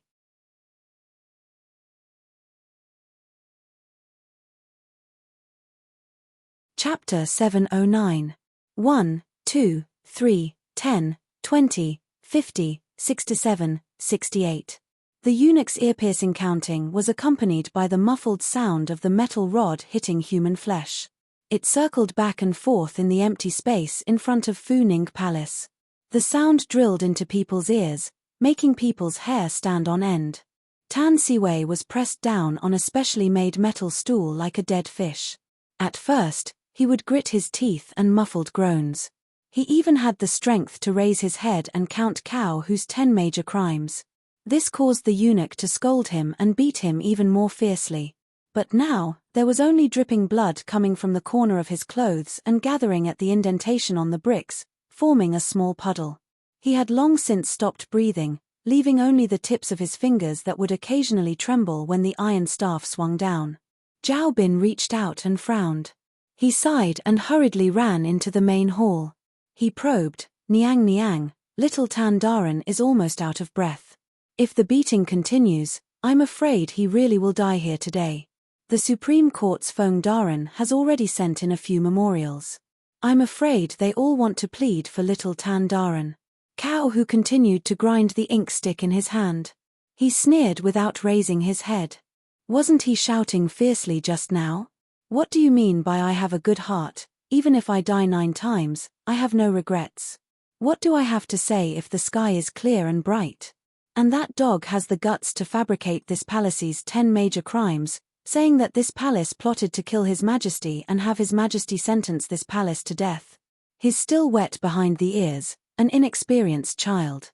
Today, this palace will fulfill his wish and let him be a good ghost. As for Feng Zheng, I originally thought that he was someone who knew how to adapt to the current situation. I didn't expect that he would suddenly have a brain cramp when he's old and about to retire. Then let him wait at the palace gates. This consort wants to see how long that bag of bones can stand. At the side, Tianziyi Emperor's hand that was moving the brush paused. He almost drew Cao Hu's eyes crooked. However, this pause was only for a short moment. When Cao Hu looked over, he continued to move the brush like a moving statue. Yes, this servant obeys. Zhao Bin silently clenched his fists under his sleeves. He lowered his head and retreated step by step. Outside the hall, the sound of the execution continued to ring out. From 100 to 120 strokes, another 20 strokes were made. This time, Tan Siwei's fingertips wouldn't even tremble. Zhao Bin's heart was burning with anxiety, but there was nothing he could do. Now that he thought about it, even his master, who ruled the world, was being controlled by someone else. What ability did he have to protect this hothead? Perhaps this was called fate, and he was destined to face a calamity. Tan Siwei also seemed to have a premonition that death was approaching. The lifeless dead fish suddenly regained consciousness and opened its eyes. From its throat full of sand, it spat out the 2 words that it was most obsessed with, "Father." He smiled bitterly. The closer he was to death, the clearer his mind became. All the things he had experienced in the past 20 years flashed through his mind. There was his mother who lived in chains, his big brother who loved to dance and laugh, his little sister who always cried secretly at night, and his father who only sighed at him. What a failure! As his son, he had never received his affirmation, not even a nod or a word of praise. After the envoy's table, he turned without a word and walked through the empty door. From beginning to end, he didn't even look at him. Perhaps he didn't have any expectations of him from beginning to end. Otherwise, he was about to die. Why didn't his father come to see him one last time? There was no need to plead. Just seeing him once would have been good enough. Tan Siwei, oh Tan Siwei, in this life, your loved ones have all left you one by one. You can't save those you love, you don't deserve them, and you don't need to talk about respect. Disappointment, disappointment, disappointment. Fine, that's it. In the end, Tan Siwei pulled the corners of his mouth in his heart and closed his eyes. When his thoughts were severed and the last strand of spider silk was about to be severed, a young eunuch suddenly flew toward the palace and called out loudly, "Your Majesty, Your Highness." Not good, Prime Minister Tan, no, it's the former Grand Secretary, Sir Tan, who has come out of the temple. He brought a large group of retired officials and is kneeling at the palace gates, asking to see Your Majesty. With him are 23 officials from the Supreme Court, Sir Song from the Ministry of Rights, Sir Ju from the Ministry of War, Sir Wei from the Jingji government, and so on. There's also the heir of the Prince of Nanping, Xiahou Qing.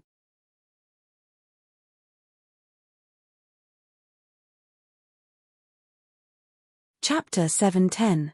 Nearly 100 officials knelt in front of the Meridian Gate. Most of them had white hair and were either former or current officials. The momentum was so great that it was unheard of since the founding of the country. This was especially true for the Prime Minister, who had the highest reputation among the people. Not long after, it attracted many people to look from outside the gate.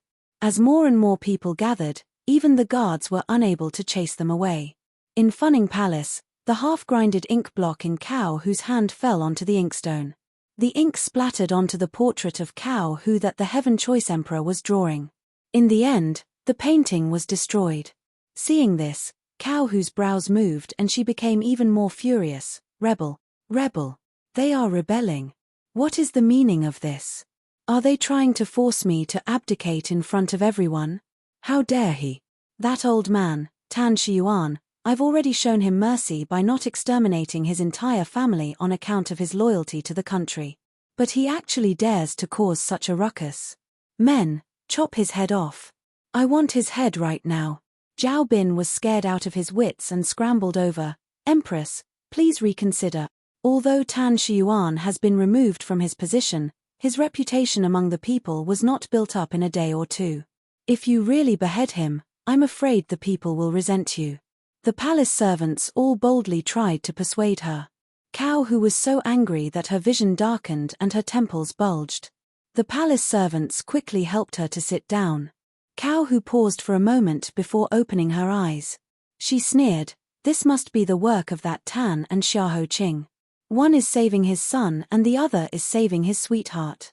They really put in a lot of effort. Those rumors in the capital must have come from Xiahou Qing. They want to use the mouths of the people to kill me." Feng Zheng, Wei Zicheng, Song Beiyang. This empress remembers all of them. Even the Zhu family is trying to fish in troubled waters. Your Majesty, it seems like your youngest and most obedient son is also coveting your throne. After pretending to be an emotionless mouthpiece for several days, Tianzi Emperor slowly put down the writing brush in his hand and said flatly and stiffly, "Back then, Zhen also had other thoughts. That was why Zhen ascended the throne with the help of the Empress. Now that this son has grown up, no matter how much this Empress fantasized about living as long as the heavens, it is just a fantasy. I can't be the Emperor forever. At this point, I have already accepted my fate. No matter who succeeds the throne, it is out of my control. The Empress should be able to understand." Understanding? Cao Hu found it extremely funny, laughing so hard that she couldn't even care about her bearing. "Did I hear wrongly just now? You actually want me to understand?" His Majesty was indeed His Majesty. After so many years of acting so dignified, he had become a mask. What a good not something you can control. If I didn't get your hint, just based on the fact that Xiao Yunjin wasn't the son of the first wife, he wasn't the son of the first wife, he wasn't the son of the first wife, he wasn't the son of the first wife, he wasn't the son of the first wife, he wasn't the son of the first wife, he wasn't the son of the first wife, he wasn't the son of the first wife, he wasn't the son of the first wife, he wasn't the son of the first wife, he wasn't the son of the first wife, he wasn't the son of the first wife, he wasn't the son of the first wife, he wasn't the son of the first wife, he wasn't the son of the first wife, he wasn't the son of the first wife, he wasn't the son of the first wife, he wasn't the son of the first wife. Our Majesty is truly an expert at wiping out people's hearts. Even I was almost fooled. Your Majesty, why don't you tell me who you're going to order to go against me next? After his mask was exposed, the muscles on Heaven's Choice Emperor's face trembled imperceptibly.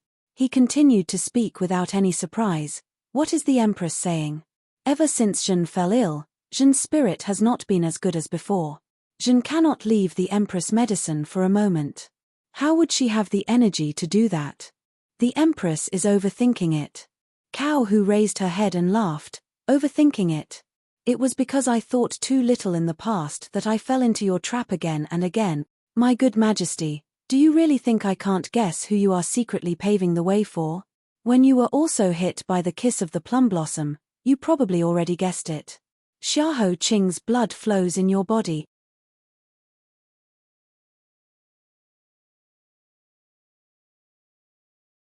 Chapter 7:11. An awl rudely pierced through the window paper. The painted piece crumbled to dust. Heaven's Choice Emperor's expressionless face cracked open. Even someone as emotionless as him couldn't help but be shocked. She had personally forced him to lose his composure. Empress Cao glanced at him, carefree and sorrowful. With a wave of her sleeve, she sent out all the palace servants who were paralyzed on the ground in fear. She turned around and didn't look at Heaven's Choice Emperor. Instead, she numbly looked out the dazzling window. Jiang Chisu claimed to be the most talented woman in the capital. In the end, didn't she think she was smart and laughed her head off? In order to protect her son, she didn't hesitate to play the fool. She didn't care about her past image and sent her son to the distant Cloud Swallow province. Did she think she could fool Ben Gong's eyes like this? In her dreams. In the first 10 years, Ben Gong didn't act in order to make her lower her guard. It was only when she thought that she could finally sit back and relax that Ben Gong gave her a heavy blow to the top of her head. Your Majesty, I'm afraid you can never imagine how wonderful her expression was when she found out the flesh and blood of her beloved had been kissed by the plum blossom. Ha ha ha, at the beginning, she pretended to be crazy. In the end, she really went crazy. Don't you think it's funny? Then why? Heaven's Choice Emperor clenched his fists, clearly suppressing himself. Didn't you just kill him? Empress Cao's laughter suddenly stopped. Her face was as gloomy as iron. Even the most dazzling sunlight of summer didn't dare approach her. Kill him? In your dreams. That bastard, from the beginning of his existence, he has embarrassed Ben Gong. When he was born, he cursed Ben Gong's only flesh and blood to death. With such a deep grudge, Ben Gong won't give him a quick death. 3 years, 5 years, 10 years, Ben Gong will poison him bit by bit. The longer he lives in pain, the better. Ben Gong wants him to live in fear that has accumulated over time. Ben Gong wants him to fumble in the darkness, sink into despair.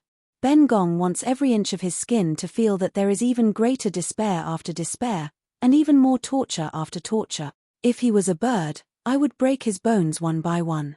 If he was a tiger, I would pull out his teeth one by one, until fear crushed and twisted him, turning him from a genius into a complete piece of trash. Just like how he is now. Against the light, she looked at her husband and said softly, Your Majesty, the son of the woman you love most is going to die before you. Ha ha ha ha. The Heaven's Choice Emperor's organs trembled and a line of blood flowed from the corner of his mouth. He staggered and fell into a soft chair, his eyes yellow. This emperor wants to know before I die, how did you obtain this poison? What agreement did Empress Ju make with you before she died? Empress Cao took out a handkerchief and considerately walked behind him. She bent down and wiped away the red at the corner of his mouth.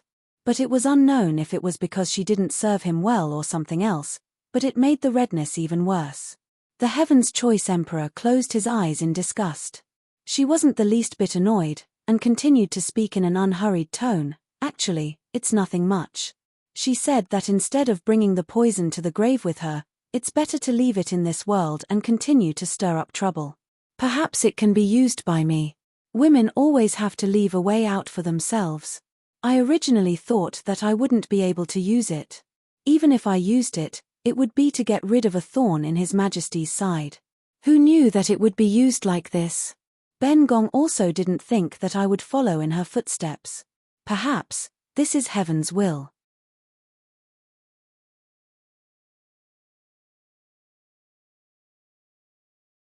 Chapter 7:12. When Cao Hu said those words, he was like a bystander. He was so calm that it was terrifying. Tianzi Emperor looked with shock and disgust at this wife that he did not love, but was still his wife in name. It was like he had never met her before. So from a long time ago, the person who slept next to him was already disloyal to him. The more terrified he was, the happier Cao Hu felt. She said with a gentle smile, Oh, right. There is something that Chunxie forgot to tell you. There is an antidote for the plum blossom kiss. Tianzi Emperor's expression changed and his fingers trembled. Cao Hu sneered at him and gave a distressed sigh. Chunxie is not that vicious. Chunxie can give you the antidote. But Chunxie is troubled because there is only one antidote in this world. You and your beloved son have been poisoned, so who should I give the antidote to? From excitement to anger, the Heaven's Choice Emperor who had been toyed with burned with anger. His extreme anger caused his teeth to chatter and his gaze seemed to want to chew her to pieces. Poisonous woman, you poisonous woman, you want to force Zhen and father to kill each other. Those words were too terrifying, so terrifying that Tianzi Emperor clutched his chest. He could only take deep breaths to prevent himself from fainting. You want to see Zhen and my son kill each other. I'll let you see it to your heart's content. Zhen will tell you, impossible. Never. Never possible. Cough, cough, cough, cough. Aya, your majesty has discovered this. Your majesty is truly wise. Cao Hu considerately leaned over and patted Tianzi Emperor's back. She whispered in his ear, but my good majesty, you don't have to pretend to be deeply in love in front of Chunxie. It's true that you feel guilty towards this son of yours and favor him, just like how you have always been in love with that bitch Jiangshi. But compared to your life, what do they count for? That year, you clearly knew that Jiangshi was being tortured by Chunxie, but you did nothing. You just watched as Chunxie tortured her to death. When she was completely dead, you came to this consort to fight for justice. Your Majesty, Chunxie feels tired for you. So, stop acting like a loving father and son. In your heart, the one you love the most will always be yourself. Sound was poison. Instead of fighting poison with poison, Heaven's Volition Emperor's heart was poisoned. His face stiffened as he spat out a mouthful of blood. Cao Hu's heart ached and he hurriedly tried to console her. But the closer she got, the more his hair stood on end. She took out a handkerchief embroidered with dragons and phoenixes and gently wiped the blood from the corner of Heaven's Choice Emperor's mouth. Heaven's Choice Emperor had nowhere to hide and could only let the voice soaked in poison slowly and gently whisper in his ear, Your Majesty should take care of yourself. The situation outside still needs you to take care of it.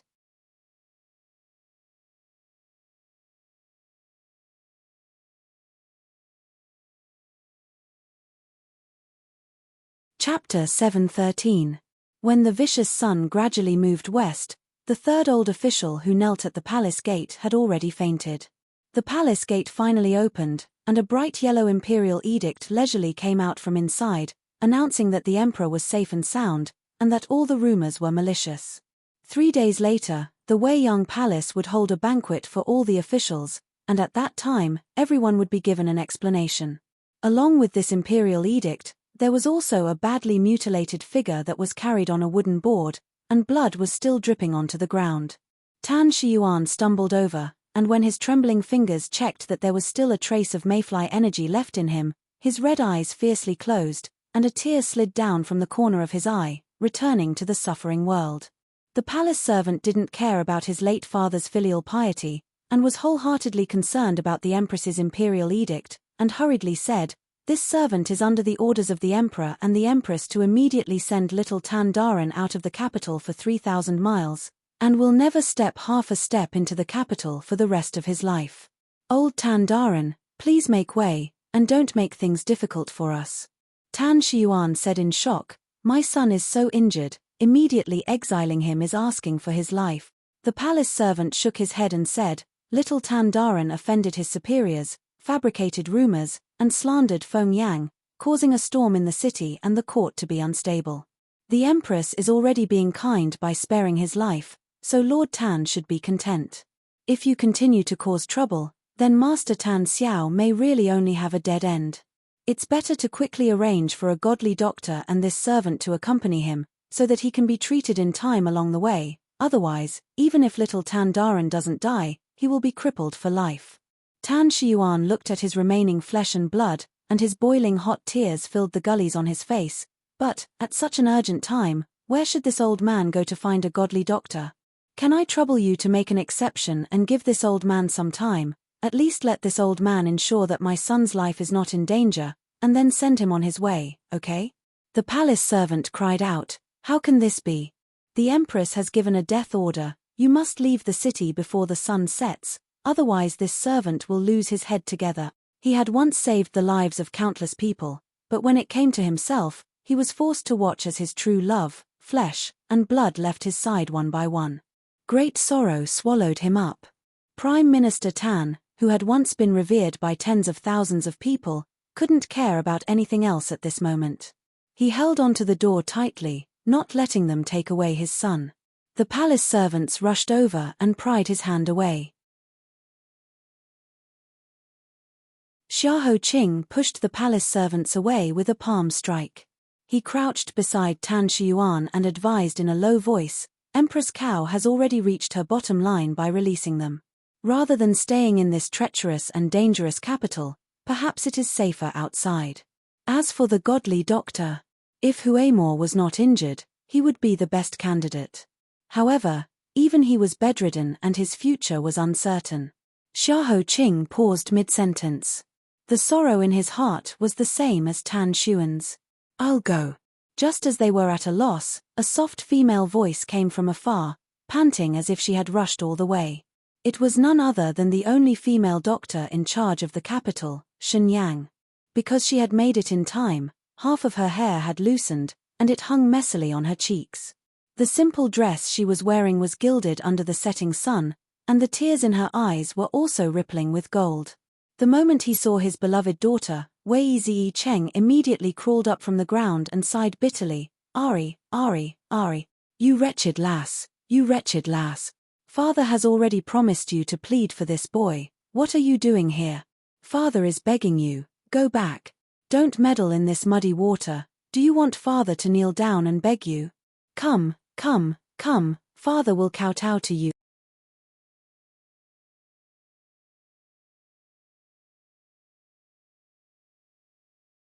Chapter 7:14. Before Zucheng could bend his knees, Shenyang had already kowtowed heavily in front of him. Once, twice, 3 times, the sound was like thunder, smashing on the green bricks that had been eroded by wind and rain and trampled on millions of times.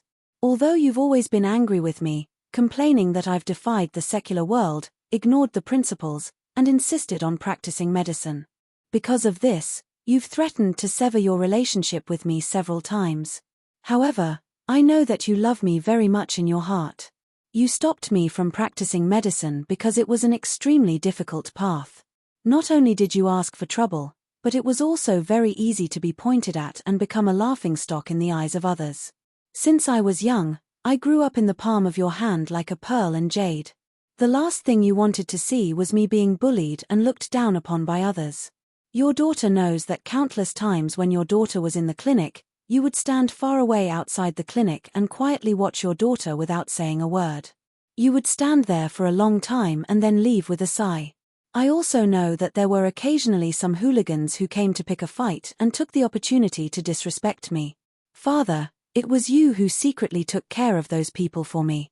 I also know that there was a shortage of medicinal materials in the clinic for a while and it was almost unable to continue operating. It was you who secretly approved and gave us a way out. I know all of this, I know all of it.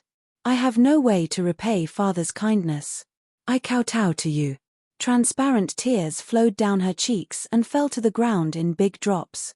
Looking at her swollen forehead and red eyes, Shen Zicheng's heart ached. He hurriedly reached out to pull her up from the ground. "My baby daughter, my sweetheart, get up quickly. You're going to die of heartache." However, Shenyang shook her head and refused. She took a step back and kowtowed 3 more times. She looked in Tan Siwei's direction and sobbed. She said stubbornly, "Your daughter is unfilial. This time, I will go against you again. This time, I want to go with him." Shen Zucheng had aged 5 years in a short day. Wilted Old Tree also hesitated. "If you go with him, your reputation will be ruined. Moreover, he is seriously injured and his life is unknown. If he can't make it, do you want to entrust the rest of your life to the unknown?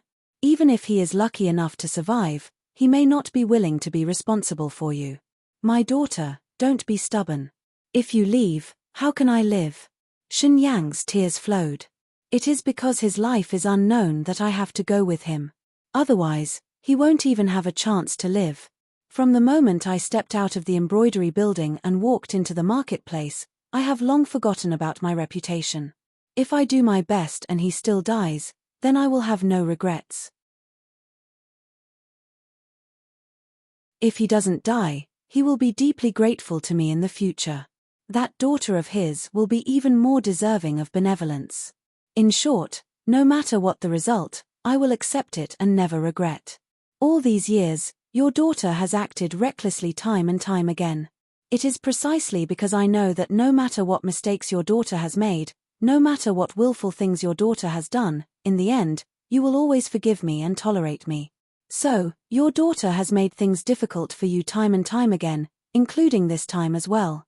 Since you have indulged your daughter for so many years, please indulge your daughter once more.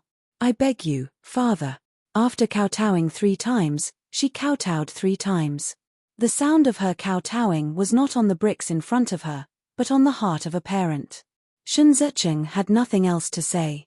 He could only turn his head and raise his hand to cover his face. Silly child, parents always seemed to be like this. No matter how fierce and domineering they looked, they would still be defeated by their children in the end. Perhaps the moment parents became parents, they were destined to give in for a lifetime.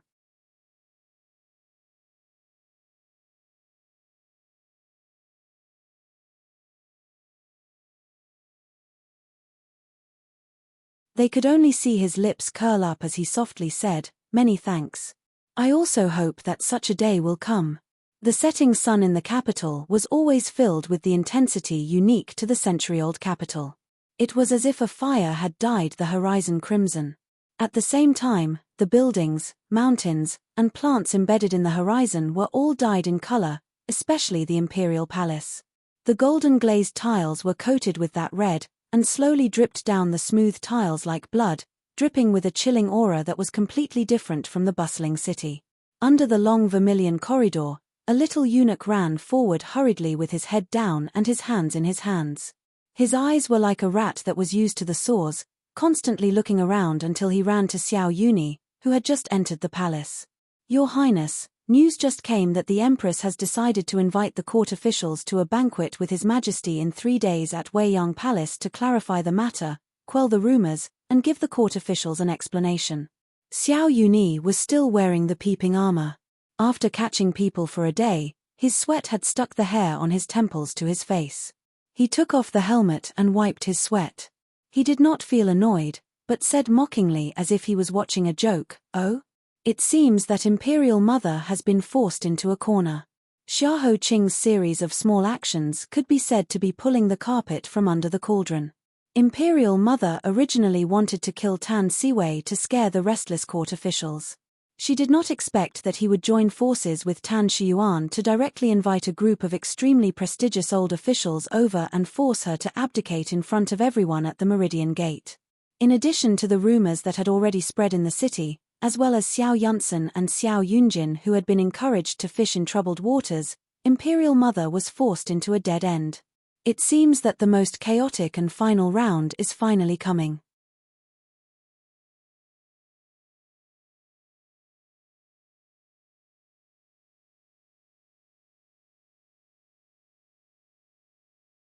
Let her die. Ning Xu woke up in this soul-shattering pain. She suddenly got up and opened her eyes in a daze as she gasped for breath. Her back was already soaked in cold sweat and she still had lingering fear in her heart. She subconsciously got up from the wooden plank under her, wanting to get rid of the fear of this tight encirclement, but she had just taken a step when she was pressed back down by a hand. The owner of this hand was Xiao Yuni. She opened her mouth, wanting to speak, but all that came out were gasps.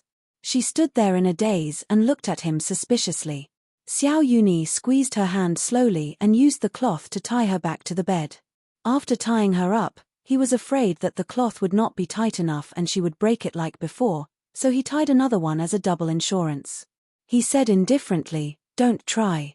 You won't be able to make a sound even if you squeeze your throat until it breaks.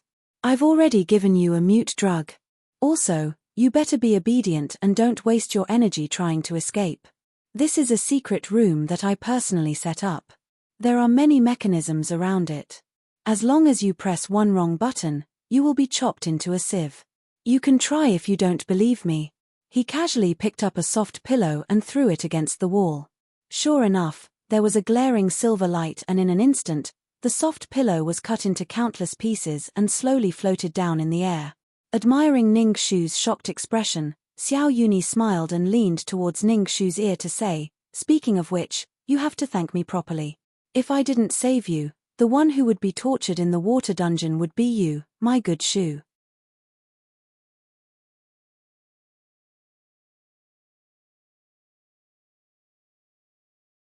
Chapter 717. What did you do? She widened her eyes, using all her strength to question him silently. Her last memory was still in the water dungeon. She was tied up and Xiao Yuni was pinching her mouth like a devil, waving a knife at her. Nothing much. I just heard about an old drama where a leopard cat was swapped for a crown prince. I had nothing to do, so I imitated it. Didn't you always mention a name called Fail One to me in the past, suspecting that I would have something with her? Now that I've used her to exchange for you, you can't doubt my sincerity towards you anymore. When Xiao Yuni said these words, it could be said that he was very gentle. He purposely stuffed a few balls of soft cotton between her tied wrists and ankles to prevent her from feeling too much pain. In that life, because of Fail One, she lost her younger brother and fell into an endless hell. In this life, her fate was changed and Fail One was the one who suffered for her. But she didn't feel happy at all. Instead, she felt cold. With just a few words, he used a woman's life to exchange for another woman. Even if she was the one who benefited, this sincerity made her hair stand on end. But no matter how much she wanted to say in her heart, she couldn't make a single sound at this moment. She could only listen as the man in front of her bent down. He was extremely close to her, so close that there was only a finger's distance between them. Even their breaths intertwined. He raised his fingertips and gently tidied up the messy strands of hair on her cheeks. He said, "You want to ask why I didn't simply save you until the end and let you go. Instead, I trapped you in this secret room to do something, right? Take a guess. I've told you more than once that I, Xiao Yuni, only love you in this life, but you never believed me. You either used some ridiculous past and present life to brush me off, or put you and the world together, forcing me to choose one of the two. In the past, I always thought that the person who understood me the most in this world would definitely be you. I didn't think that even you didn't understand me. It's all right. Since you don't believe me, I'll show you. It's true that I'm determined to get this world, but I'll never let you go. I want to have both the fish and the bear's paw." 3 days later, Empress Mother would invite all the officials to a banquet. At that time, the fog would disperse and the general situation would be settled. "After I capture everything in the palm of my hand, it will be the day you regain your freedom. Before that, I can only trouble Shu to stay here obediently. Rest assured, I won't let you wait too long. After that, you will be the next Empress of Great Yu. What about him? I want to know how he is." Even though she couldn't make a sound, she still opened her mouth wide, tore her throat, and squeezed out a breath from her lungs.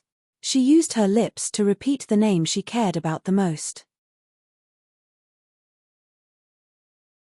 When he read her lips, a trace of sadness flashed past Xiao Yuni's face.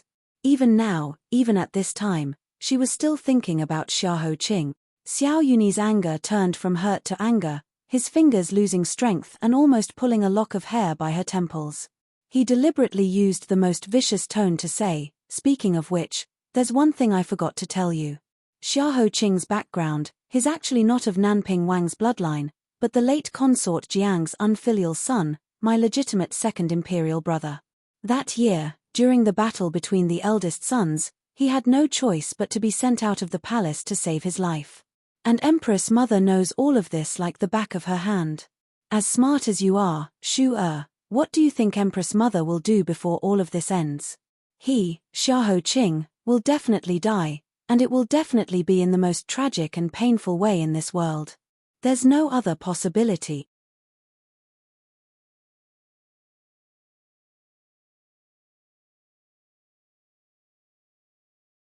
Chapter 718.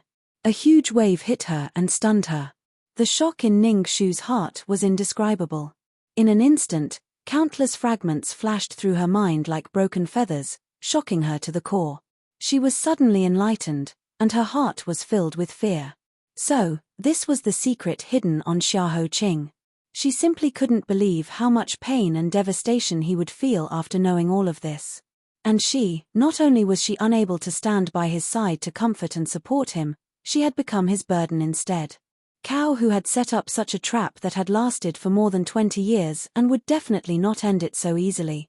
She did not need to think to know how dangerous the Wei Yang banquet 3 days later would be. Once he went, he would definitely die. She suddenly realized why Xiao Yuni had tied her up here. It was not as simple as turning her into a caged bird. She was trapped here, and Fei Luan, who was disguised as a substitute, was like a bait placed in a trap, luring Xiahou Qing into jumping into the abyss willingly. What to do, what to do, what to do, what should she do now? The tangled and choked emotions collided and fought in her heart, causing her eyes to turn red and overflow with 2 long rivers. It was the first time she hated herself for being so powerless. She could only glare at Xiao Yuni so that she would not break down on the spot. Being stared at like that, Xiao Yuni narrowed his eyes unhappily and smirked coldly. Don't look at me like that. I'm not the one who sent him to hell. At most, I'm just a bystander, adding fuel to the fire at the right time.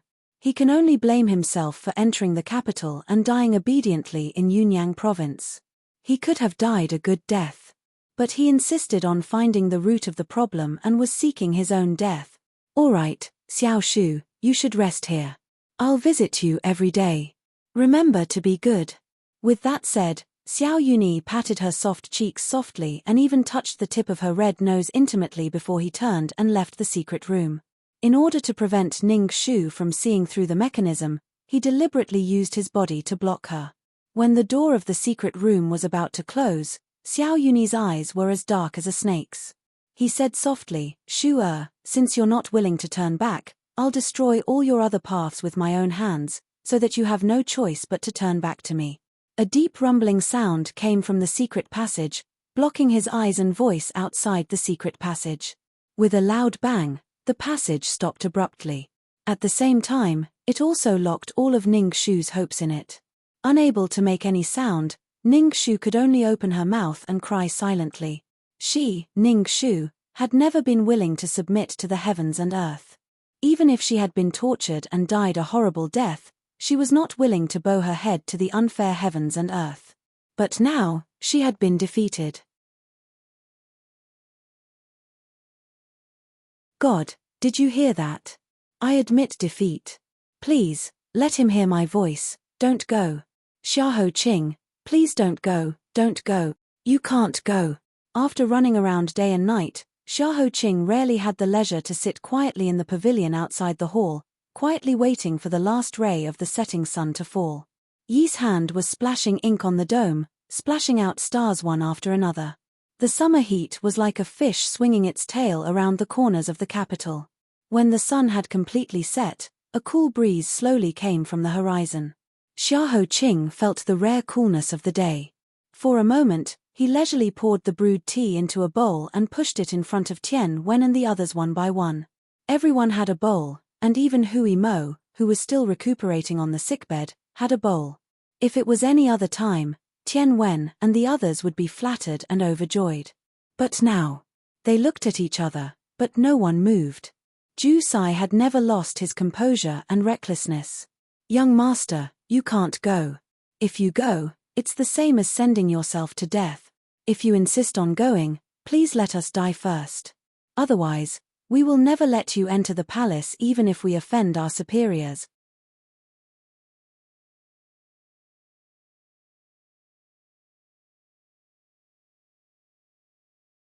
Chapter 719.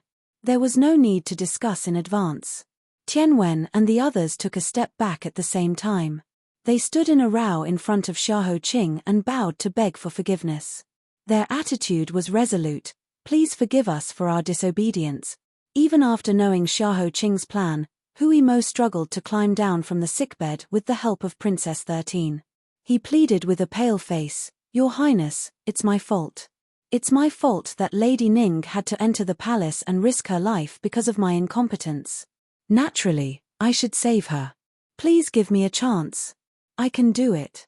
I have the art of disguise and bone shrinking. I will definitely save Lady Ning. Your Highness, please don't go by yourself. I can do it. Please believe me. Hui Mo clenched his back molar teeth and desperately tightened all the joints in his body. He wanted to show Xiahou Qing that he still had the divine skill in his hand and was omnipotent. But just as he exerted a little force, the shattering pain spread from his limbs and bones to his whole body. His face was pale and his neck was sweating. Xiao Zhongping was so anxious that he almost cried. Don't show off. Your muscles and bones have been broken. You've only been awake for 2 days. What are you doing? Do you want to die? I'm very powerful. Don't worry, I used to. Hui Mo opened his mouth and wanted to take a breath. However, when new blood seeped out from his broken bones, his vision turned black and he finally fell down with a cry of pain. His strength was exhausted and his breath was gone. Xiahou Qing immediately flicked a golden bead to him and sealed his meridians to prevent him from bleeding to death. At the same time, he jumped up and supported him to the bench where he was sitting. In the face of Juicy and the others' strong dissuasion, Xiahou Qing didn't say a word. Instead, he waited for Hui Mo to recover and then pressed his hand on his pulse. Hui Mo, feel how many days I have left. Hui Mo's limbs were still weak. He felt his pulse several times before he could stabilize it. But after he found out, he was suddenly stunned. He couldn't believe it and repeatedly pressed it several times. Finally, he slid his hand away and turned his head to sob silently. Ju Sai and the others also understood what was going on. They clenched their fists and their eyes turned red. Xiahou Qing smiled. He groped his way to them and helped them up one by one.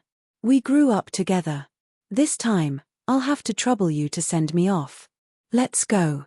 3 days was a long time, but 72 hours was enough for one to experience the joys and sorrows of the human world. A 4-month-old child was born from the mother's womb, and an old man in his twilight years could only sigh and bid farewell to the world. It was as short as the blink of an eye. Those who cried were still crying, those who were mad were still mad, and those who were obsessed were still obsessed. Nothing had changed. Just like that, the never-ending banquet finally began under the nervous gazes of countless people. As early as 2 days ago, the palace had begun to prepare for this banquet, which was rare since His Majesty's illness. However, the busy palace servants were not happy at all. They just buried their heads and concentrated on their own tasks. It was as if an invisible dark cloud was quietly pressing on everyone's heart. The hearts of the old people who had lived in the palace for a long time were beating wildly. Their dim eyes and slow minds were aware of a long-lost familiar feeling. Something was going to happen. Yes, just like more than 20 years ago, or even longer ago, some things that couldn't be avoided would eventually happen. The mountain rain was coming, and the wind was blowing. But even if they had predicted this, there was still nowhere to escape. Once they entered the palace, they would be imprisoned forever.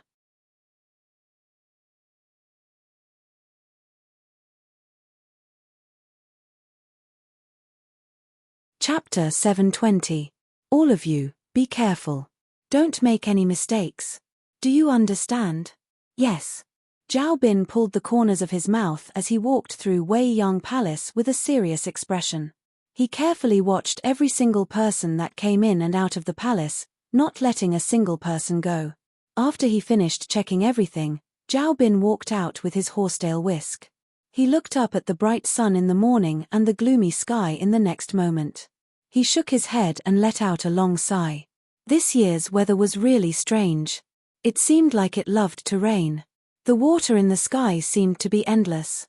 It kept pouring down wave after wave as if it wanted to float the entire capital. This new rain was about to start again. Zhao Bin hugged his horsetail whisk as he walked through the maze-like palace with a heavy heart. He lowered his head and did not speak. The white hair on his temples was even more dazzling under the red paint. Counting with his fingers, he had already been in the palace for several decades. It was so fast that it was like a blink of an eye.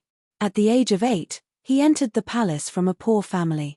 At the age of 12, he followed Heaven's Choice Emperor. He endured humiliation as he hibernated and advanced. He accompanied Heaven's Choice Emperor when he got married and obtained the throne. He accompanied Heaven's Choice Emperor when he lost his children and obtained wave after wave of new children. He accompanied Heaven's Choice Emperor until he aged like an old beast. As for himself, he also grew old like a panting old dog. Other than accompanying his master and waiting for death, there was nothing else he could do. He frowned as he quickened his steps and returned to Fu Ning Palace to report to Heaven Choice Emperor. Heaven Choice Emperor was already waiting inside. Ever since that day, Heaven Choice Emperor did not leave the palace door other than going to court. He only wrote a single word on the white silk in front of the table, ruler. Zhao Bin, is everything ready? Zhao Bin looked up and was frightened by the vicissitudes of life on Heaven Choice Emperor's face. The ruler of the country, the ruler of the people, the ruler of the sun and moon. But when he walked to the edge of death, what difference was there between him and those lowly commoners? This thought was too rebellious. Zhao Bin swallowed hard and quickly drove this thought out of his mind. He said with a trembling voice, "Yes, this servant personally went to see that there were no mistakes." Heaven Choice Emperor nodded and said, "That's good. Right now, this emperor doesn't have many trustworthy people. You have always been reliable and this emperor trusts you. How long until the banquet begins?" Zhao Bin lowered his head. "There are less than 4 hours left. In a while, the ministers will enter the palace one after another." Heaven's Choice Emperor nodded and seemed to be tired.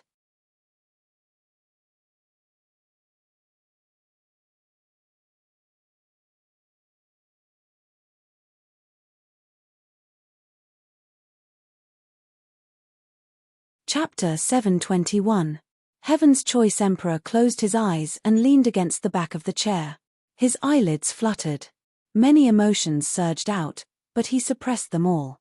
In the end, they turned into a heart-wrenching sentence. "In the past, Zhen personally sent away my father. Now, it is Zhen's son's turn. Tell me, this time, will he die, or Zhen die?" Zhao Bin had already knelt on the ground at some point, trembling like a sieve. He could only stutter, "Your Majesty, Zhao Bin tell me, did Zhen make a mistake in the past?" Heaven's Choice Emperor asked again. He was very confused. Zhao Bin couldn't even breathe. Fortunately, Heaven's Choice Emperor didn't expect him to answer. He opened his eyes and looked at the complicated patterns above his head. He seemed to be asking the heavens and himself. The heavens didn't answer. He didn't answer either. Only the sound of the bell came from the distance. Once, twice, thrice, it caused the entire palace to tremble. The Heaven's Choice Emperor heard the bell and slowly sat up. "All right, it's time. Get up from the ground. Your old bones aren't afraid of breaking from kneeling. Zhao Bin, change Zhen's clothes." The door opened. His turbid eyes looked through the blinding white light from the door. He looked into the distance and faintly said, "This banquet is about to begin. Prepare the carriage." This was the biggest banquet in the 25 years of Heaven's selection. In response to Emperor-Empress's invitation, other than the 3 to 5 ministers who were sick, whether it was the current civil and military officials or the hundreds of officials who had already retired, all of them brought their family members to attend. Hundreds of carriages formed a long line in front of the palace gate. The officials wearing all kinds of embroidered clothes got off the carriages and greeted each other. They laughed as they walked through the palace gate. They talked about how grand tonight's banquet would be, but their brows furrowed slightly. It wasn't until the carriage of Nanping Wang Fu passed through the gazes of countless people and arrived at the palace gate that Heaven's Inquisition personally drove the carriage. With a shout, he slowly stopped the horse. Shi Yang jumped down from the carriage and placed the stool on the ground. Ju Sai bent down to open the curtain and helped Xiahou Qing out from inside. He stepped on the stool and landed steadily on the ground. Amidst this endless and meticulous display of extravagance, Xiahou Qing's frost-colored robe indifferently and conspicuously entered everyone's eyes, causing them to involuntarily exclaim in surprise. It was as if with such a person standing in front of him, the troubles of the secular world were not worth his attention. This was the dress that Xiahou Qing had specially picked out before entering the palace because he knew that Ning Shu liked it the most. Seeing him, the old officials who had knelt 3 days ago seemed to have found their backbone and came forward to greet him. Xiahou Qing nodded in response. After exchanging pleasantries, he held Ju Sai's hand and continued to walk forward. Everyone took half a step back and formed a formation with Xiahou Qing as the leader. Xiahou Qing whispered to Heaven's Inquisition, who was on his left, "How's the public house? Has Uncle Ning come?" Heaven's Inquisition said, "Following your orders, we sent people in advance to guard the public house last night and must not let Lord Ning leave the house."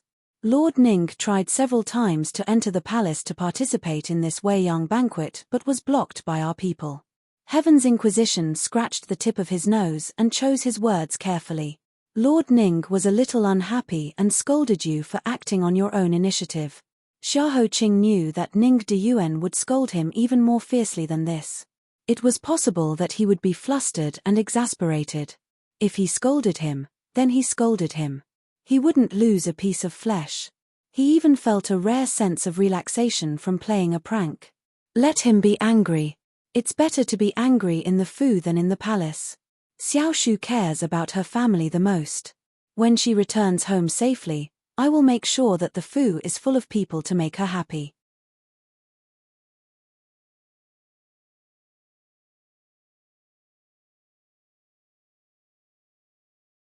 Chapter 722. Wei Yang Palace. This was the place where Xiahou Qing had chosen his wife. Every step in front of the palace gate had traces of him and Ning Shu walking side by side.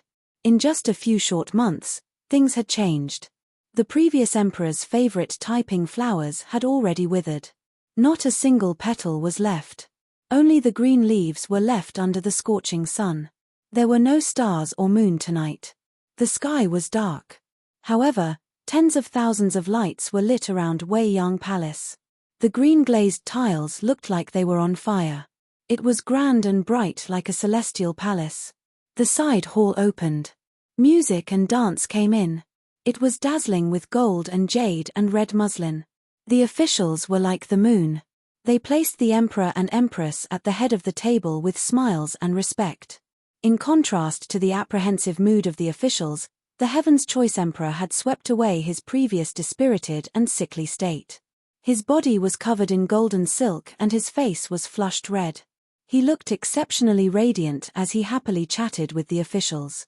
The atmosphere between the ruler and his subjects was harmonious. "Hehe, my dear subjects, tonight is supposed to be a family banquet for me and my beloved subjects to admire the moon and enjoy the flowers.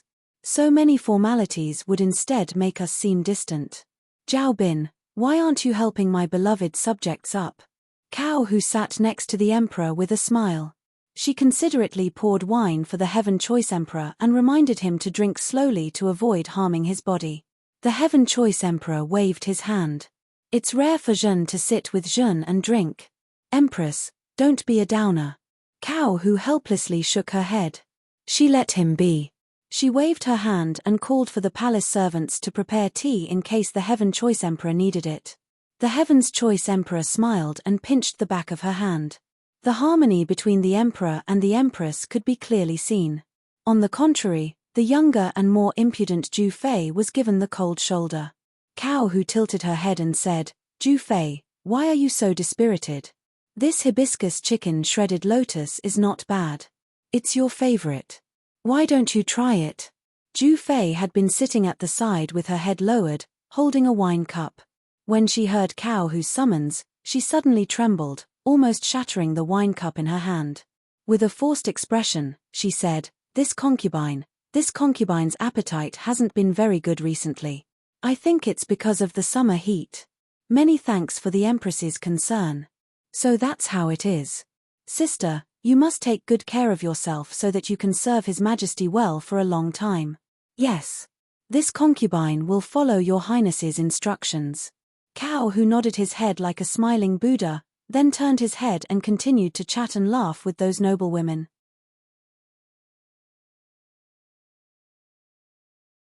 No one noticed that Ju Fei's drooping face was deathly pale, as if she had fallen into the path of a ghost. After a few rounds of toasts, as the smell of alcohol filled the air, the banquet visibly relaxed. Even some of the old officials, led by Tan Shiyuan, who had been given 2 rounds of wine by His Majesty, couldn't help but feel dizzy. They didn't understand the purpose of tonight's banquet. On the dragon throne, the Heaven Choice Emperor, who had been smiling benevolently and amiably, used the smell of alcohol to sweep his eyes over everyone. He said with a smile that was neither light nor heavy, "Zhen heard that recently. There were many rumors outside that Zhen is sick. Moreover, Zhen's illness is incurable and won't live for long. Dear officials, look at Zhen's complexion today. How many more days can Zhen live?" This one sentence was like cold water being poured into a pot of oil, causing an explosion. Immediately, everyone in the chaos broke out in a cold sweat. They sobered up and knelt down one after another. This humble official doesn't dare. His Majesty's good fortune fills the heavens. His Majesty's life is as long as the heavens. His Majesty will definitely live for thousands of years. The Heaven Choice Emperor found it funny and leaned over. "Don't dare?" Then who was the one who spread those rumors? A few days ago, who was the one leading the people to kneel at the Meridian Gate? The wine cup in his hand smashed onto the ground and shattered into pieces with his thunderous anger. "All of you are doing this. Isn't it because you want Shen to die? If Shen dies, could it be that you can do whatever you want? You can take away my Xiao family's country and sit on the throne? You all have dog guts." A large group of people quickly knelt on the ground. Their faces were pale as they tried to defend themselves, swearing that they had no dog guts. Looking at the officials who were scared out of their wits, the Heaven Choice Emperor suddenly slapped the table and laughed. "Ha ha ha ha, Zhaobin, look. Zhen said that the play you showed Zhen was very interesting. If Zhen followed it, Zhen would be able to scare a large group of people. Look, my dear officials are all scared out of their wits. Get up, get up. Zhen is just playing with you. Dear official Zhao, don't shake your clothes. Be careful of peeing on your robes. You won't be wearing your court robes tomorrow morning. Quickly get up. Whoever is the last to get up, Zhen will punish them for having a guilty conscience." The frightened officials scrambled to get up from the ground, causing the Heaven Choice Emperor to laugh again. Beside him, Cao Hu, who was watching him cause trouble in his old age, shook his head helplessly and called out, "Your Majesty." Only then did the Heaven Choice Emperor stop messing around. After the joke, the Heaven's Choice Emperor wiped away the tears from the corner of his eyes. Suddenly, he thought of something and his dragon eyes scanned the crowd. Then, he found an unmoving figure in the corner. Zhen said there was someone missing. "After looking for half a day, you were there. Qing quickly come over. I heard that you have been sick recently. Quickly let Zhen see if you have lost weight."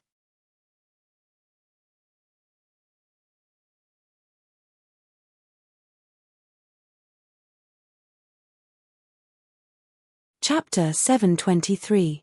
Hearing Heaven's Choice Emperor's amiable voice, Xiahou Qing's throat moved silently. Only when Heaven's Choice Emperor asked in confusion did Xiahou Qing slowly get up with Juice's help.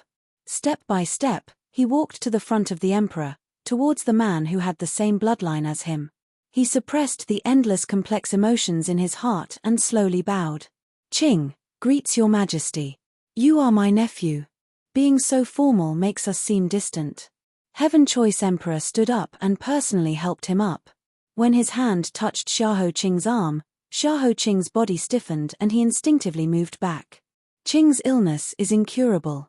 Your Majesty should stay away from Qing to avoid being infected by Qing's illness." Heaven Choice Emperor's hand missed. His expression froze and he gave a dry laugh. "Qing is still young. How could he be incurable?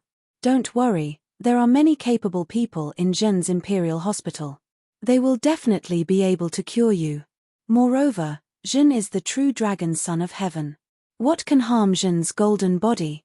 Xiahou Qing's expression was very indifferent. He even had a faint smile. Facing Heaven Choice Emperor and everyone else, he politely and calmly tore apart the show of harmony between the ruler and his subjects. He revealed the hidden blades and swords, flesh and blood. The news should have already spread. "Has your Majesty not heard?" Heaven Choice Emperor waved his hand. "Ari, how can the rumors on the streets be true?" "It's true. This lowly subject personally ordered someone to spread the news. What I said is true, every word is true. Plum blossom kiss. Ching has been poisoned since he was 10 years old. It has already been 11 years. Now, he is indeed about to die. If it was before, he might have had the energy to feign civility with them and test each other. But now, he didn't have time. The internal organs in his body that had been messed up by knives and axes, as well as the bloody foam that he had swallowed, constantly reminded him that he didn't have time to waste. Maybe tomorrow, maybe the next moment, his body would collapse and his soul would return to the earth. He would never see his Xiao Shu again. But before that moment, he would bring his pearl back to the sea. He wanted her to be free forever. When the most obscure and dark secret that they did not dare to speak of was openly laid out on the table and spread out under the sunlight, the expressions of everyone present suddenly changed. They could not help but gasp and freeze in place. Even the music and dance in the side hall silently stopped. No one was able to move as they were sealed in ice. Heaven's Volition Emperor's neck twitched instinctively. It was as if a bug had drilled into his thick collar and bitten his neck. Cao Hu's hand silently tightened.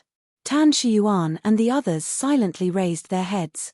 The large Wei Yang palace was completely silent. Even the sound of breathing could not be heard.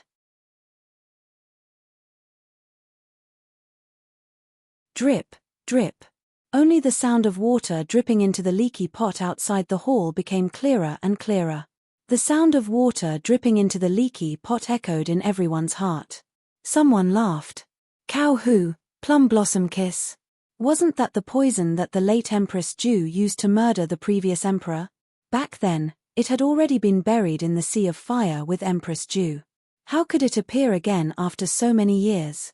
Isn't this a joke? Could it be that Empress Ju can climb out of the ground and come back from the dead to continue to harm the world? As she poured wine into Heaven's Choice Emperor's empty cup, she indifferently opened her eyes. She had the most natural smile on her face, as if she was certain that Xiahou Qing's little tricks would not be able to harm her at all. Yes, he, Xiahou Qingsheng, was blessed by the heavens and possessed outstanding talent. But so what? Even if he knew the whole truth, knew how vicious her heart was, how she had schemed for so many years, knew how vicious her methods were, how she had swept away all the obstacles in her way, knew how she had laid out this plan for more than 20 years, played the world in the palm of her hand, and held the emperor to order his vassals. So what? Would he dare? Would he dare to expose her evil deeds in front of the civil and military officials? Would he dare to expose her true face in front of everyone? Would he dare to denounce her crimes in front of the world? Ha ha, would he dare? Only if he did not want Ning Shu's life. Xiahou Qing, Xiahou Qing, an ant trying to shake a large tree, laughably overestimating himself. Accept your fate. This is a situation where you will lose.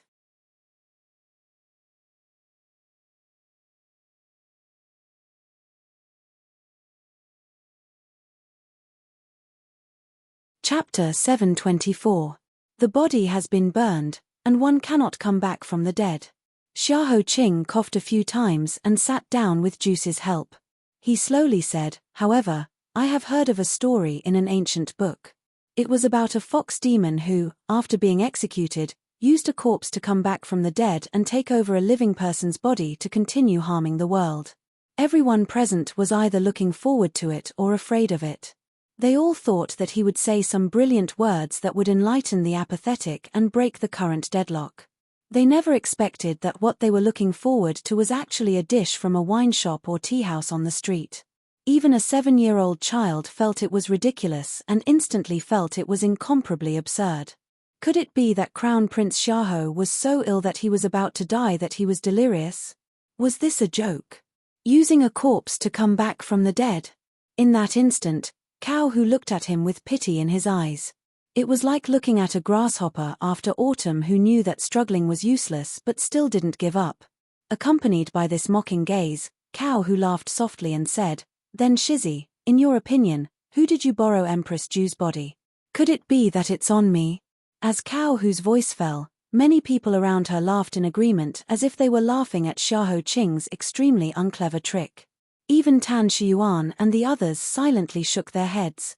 This situation was very unfavorable. A Cao family supporter immediately said angrily, "Xiahou Qing, how dare you slander the mother of the nation in front of the true dragon and talk about witchcraft?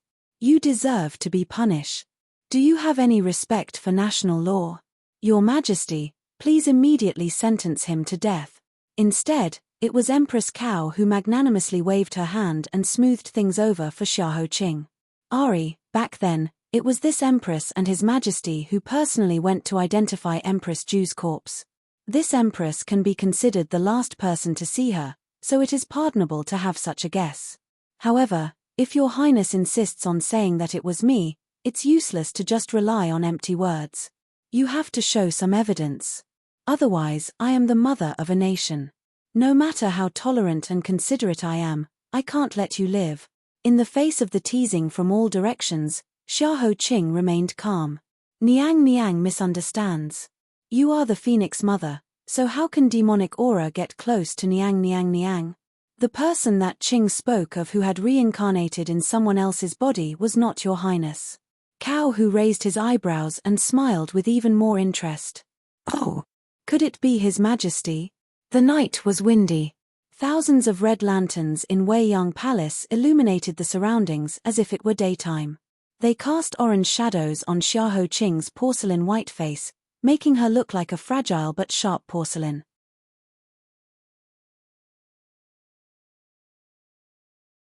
You must be joking, Your Highness. His Majesty is protected by the gods.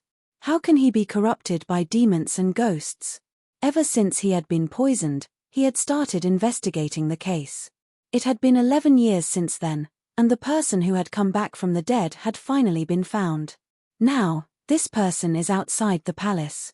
Xiahou Qing spoke with such seriousness that even Heaven's Choice Emperor's curiosity was piqued. He wanted to see what kind of medicine Xiahou Qing was selling in his gourd. Oh, hey, since that is the case, then bring him up and let us see which demon it is.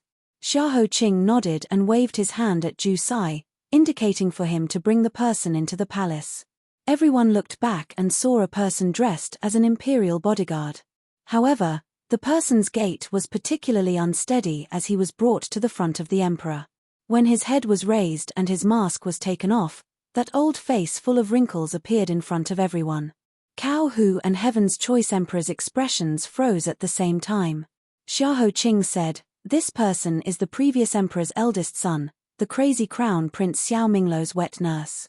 She should have died in the fire, but she changed her appearance and survived until now. She is Nanny Zhong." The owner of that old face half opened her wrinkled eyes and sneered at everyone. "Old servant Zhong Jin's greets Your Majesty and Niang. Long time no see."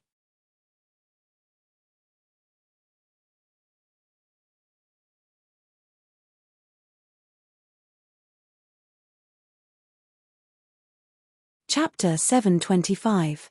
Tianzi Emperor's gaze fell on her for a long time before he recognized this old friend. "It's you. You didn't die." Zhongshe looked at him disdainfully. "You haven't died yet, how can I take my last breath? How dare you? You dare to be so rude to His Majesty." The sound of swords being unsheathed sounded. Madame Zhong turned a deaf ear to this. She just smiled faintly, not even bothering to raise the corner of her mouth. She had already indifferently stepped on all the hostile gazes. Rude? Ha! She raised her head and looked at the Weiyang Palace inch by inch as if she was reminiscing. Her gaze inadvertently passed through the wide-open window and fell on the lazy and wilted peace flowers at the corner of the wall. This peace flower was his most treasured possession. It was transplanted here when my Jejie entered the palace. It has been almost 60 years now, so long that they all died one by one, but it is still alive. I am also still alive. Jejie, His Majesty, I haven't seen you for many years. Things have remained the same, but people have changed. The words His Majesty made everyone's hearts tense. Because it was clearly not referring to the current His Majesty in front of them, but the deceased previous emperor. And this peace flower was known to be the previous emperor's favorite. But very few people knew that it was actually the dowry of the first empress sent into the palace by the Ju family of Jinju. Because the meaning of the flower was too good, The previous emperor treated it like a treasure when he saw it. He specially built a new palace to support it and named the new palace Wei Yang and Peace to complement each other. He hoped that the country would be prosperous and the people would be at peace when he was on the throne. When Zhong Shi spoke of the flower's origin, the old officials present were all shocked. Because no matter whether or not the soul of Empress Ju was hidden in this withered old woman's body, it could not shake a foreboding. The old matters of the past had to be brought up again and could not be avoided. The first to speak was Zhao Bin.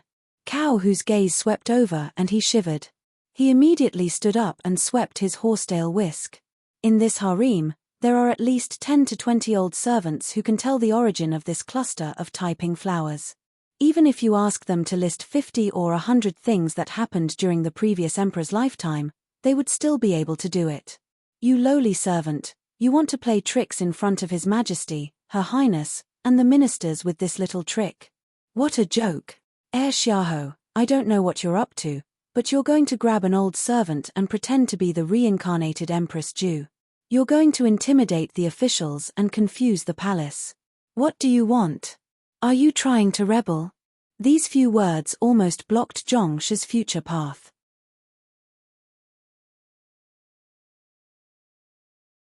No matter what she said to prove her identity, if it was all hearsay, then it would not be strange if everyone knew. If it was a secret that no one knew, then it would be a made-up story and would not be believed. In the face of such a heart-wrenching accusation, Xiahou Qing did not move. Under Juice's light pat, he continued to bend over and cough lightly. He did not even raise his eyebrows, as if the situation in front of him had nothing to do with him. Cao Hu glanced at him and saw his silence as a sign of weakness. He leaned against the soft armrest and waved his hand with a smile. There is no need to make it sound so serious. Child Xiahou is heavily poisoned. Under the fear of collapse, it is pardonable that he took a wrong path and made a mistake. In my opinion, regardless of whether or not this old woman is Empress Ju, she should have died that year. Now that she has not died, then let her die again. If one fire is not enough, then add another. If one knife is not enough, then add thousands. I do not believe that I cannot eliminate this evil for my great you. Men, kill.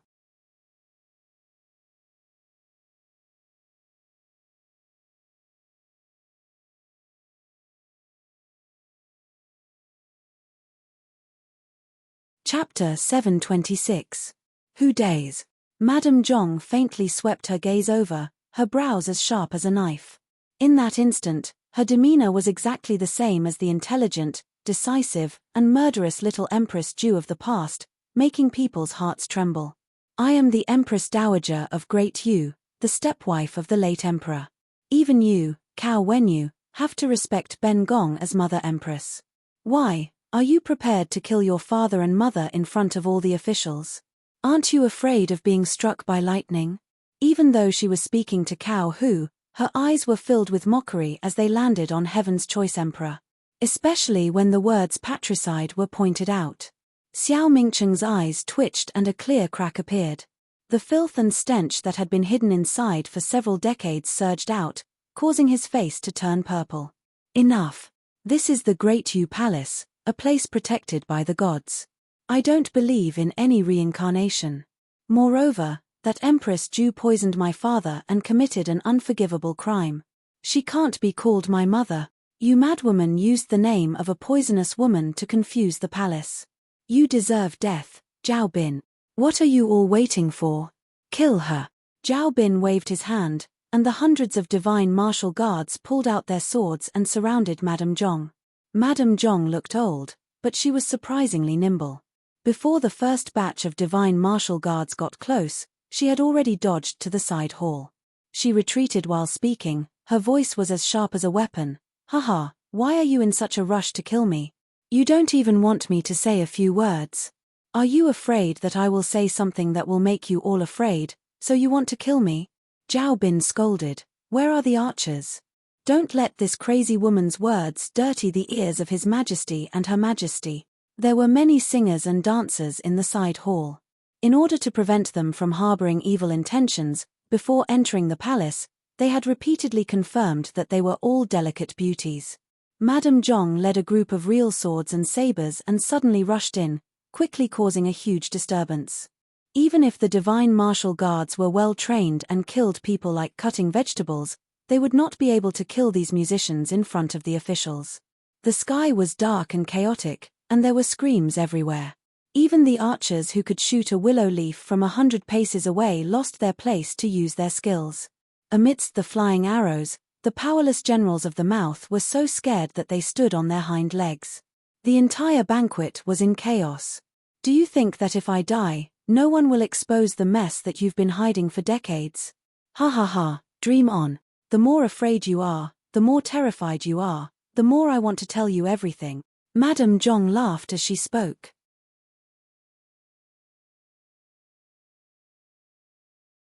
Her sharp voice pierced through the entire Weiyang Palace, lifted the dazzling glazed tiles, and went straight to the sky. It woke up the dark clouds in the sky and called out bursts of thunder. Behind the side hall, a high platform was specially set up today. On the high platform, there were several ladders surrounding an iron pillar. The ladders were at least 60 to 70 feet high. Every set distance, there would be a ring on the ladders. It was just enough for the beauties to insert their toes into the ring and extend their soft limbs so that they would not fall. At the very top of the ladders was a beautiful lotus flower. It was as if Guanyin was sitting on it. It was as sacred as an immortal and magnificent. Originally, after the banquet reached its climax, 37 beautiful dancers would climb the ladders and perform a dazzling flying dance. It would be enough to make people unable to forget it for 3 years. Unexpectedly, before it could be put to use, Madame Zhong beat them to it.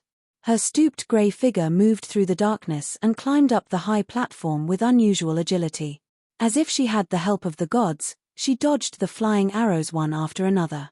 She climbed to the highest Guanyin lotus seat and looked down proudly in the whistling wind.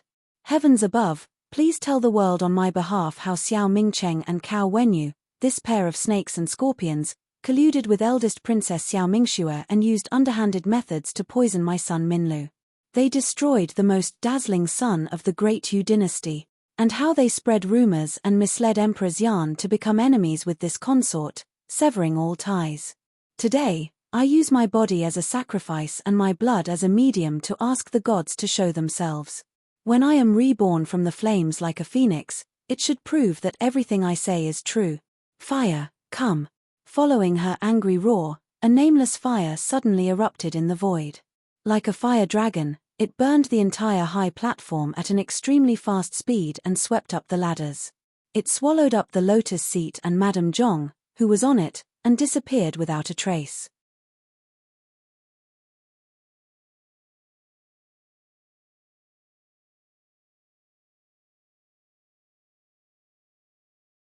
Chapter 727. Come, put out the fire. The raging fire brought about crackling sounds, and the burnt ladder kept falling from the sky, melting the entire high platform into the fire. The fire was raging and spreading everywhere, and the whole Weiyang Palace was illuminated in red by the fire. Zhao Bin hurriedly led people to escort Emperor Tianzi and Empress Cao away. The officials at the banquet also ran for their lives. In the fire, only Xiahou Qing was still sitting leisurely. He took the teacup from Juicy and sipped it, swallowing the light cough in his throat. In the blazing flames behind him, he looked like an undefeatable jade mountain. The eunuchs and guards carried buckets of water to put out the fire. Weiyang Palace was a mess, but it was useless. Xiao Yuni, who had been guarding the palace gates, came to help when he heard the news. When the ladder turned to ash, the iron pillar in the middle also melted and fell to the ground, crushing half of the glass wall.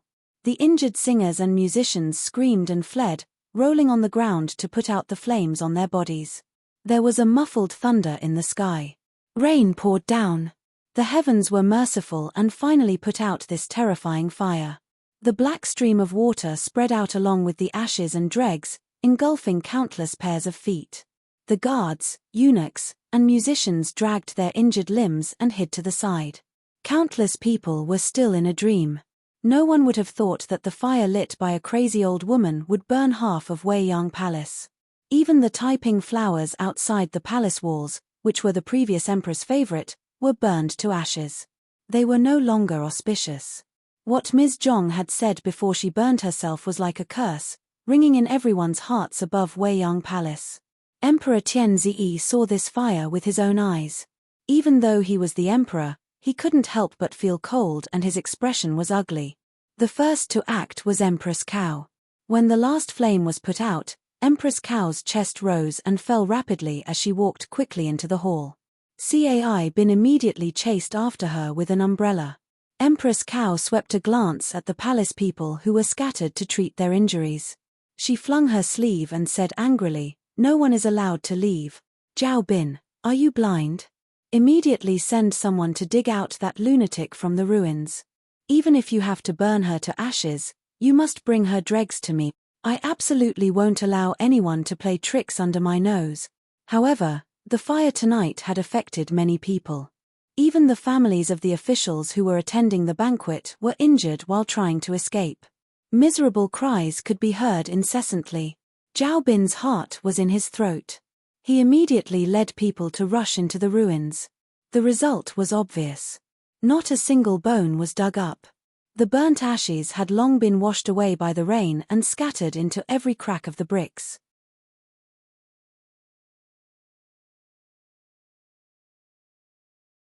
The rain was still pouring down, drenching the injured people like drowned rats. Each and every one of them looked miserable as they covered their wounds and trembled like sieves. The tens of thousands of beautiful palace lanterns had long been lit in the fire and extinguished in the heavy rain. At this moment, the Weiyang Palace was barely illuminated by the dim light emitted by the swaying lanterns. Zhao Bin led people to identify them one by one. In the end, they couldn't do anything. Seeing that everyone was angry, the officials looked at their injured colleagues, wives, and daughters who were forcefully detained in the palace and couldn't be treated. They all complained. Facing such a huge pressure, Emperor Tianzi was helpless and could only grit his teeth and let them pass. When the officials helped their families into the carriages and left, the noisy Weiyang Palace gradually returned to silence. Only the lowly palace people and musicians were left in the corner, not daring to move. They were waiting for the stewards to inspect them again. Empress Cao walked to the ruins and bent down to look at the burnt iron pillar. She then swept her gaze over the scattered wooden frames and closed her eyes. She sneered and walked to Xiahou Qing, who was still sitting on the red sandalwood chair. She lowered her voice and said, "It's your trick. You bribed the musicians in advance to replace the iron pillar with a hollow one. Then, after instructing the old woman to climb up the high platform, she took advantage of the fire to slide down from the hollow iron pillar and hid in the hidden space under the high platform. Then, when the guards came to put out the fire and everyone was running for their lives, she quietly climbed out from under the high platform. She changed her appearance and blended into the crowd. In the end, she escaped with them. Xiahou Qing, oh Xiahou Qing, your despicable trick."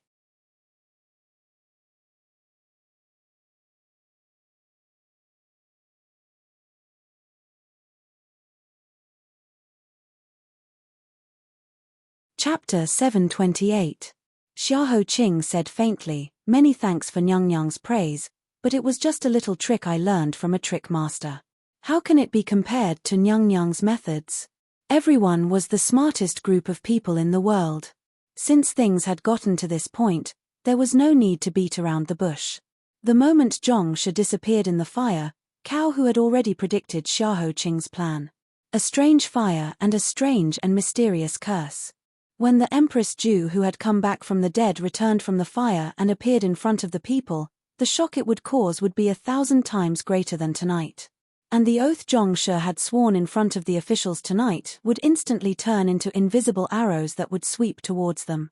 Just think, when the people all knew that the supreme power in the hands of the Emperor of Great Yu and Feng Mu was stolen from the country, this heaven-shaking infamy would be enough to crush every saint in the world. At that time, if the king was not the king, how could the empress sit on the empress's throne? This move locked onto the throat.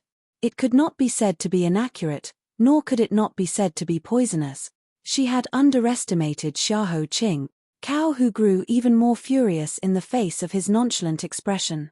"Xiahou Qing, have you ever thought that if you force me into a corner, the life of the person you've been longing for will be in danger?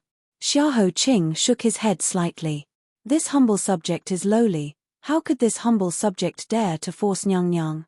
This is just a transaction. Nyang Nyang does not wish for Zhongshe to appear again, and I only want to take one person away. As for the dispute from 25 years ago, it has nothing to do with me. As long as Nyang Nyang is willing to let Xiao Shu go, I swear on my life that as long as Nyang Nyang is alive, I will not let Zhongshe's people or her name see the light of day again, and I will not let her existence threaten Nyang Nyang in the slightest. This transaction is fair and just. No one will lose out. What does Nyang Nyang think? Cao, whose elaborate attire for tonight's banquet was unavoidably mottled in the fire that had just been extinguished, in the pouring rain, and in the confrontation with Xiahou Qing. In the dim orange light, her long armor dug into her palms as she desperately suppressed it, maintaining the self-restraint and dignity that an empress should have.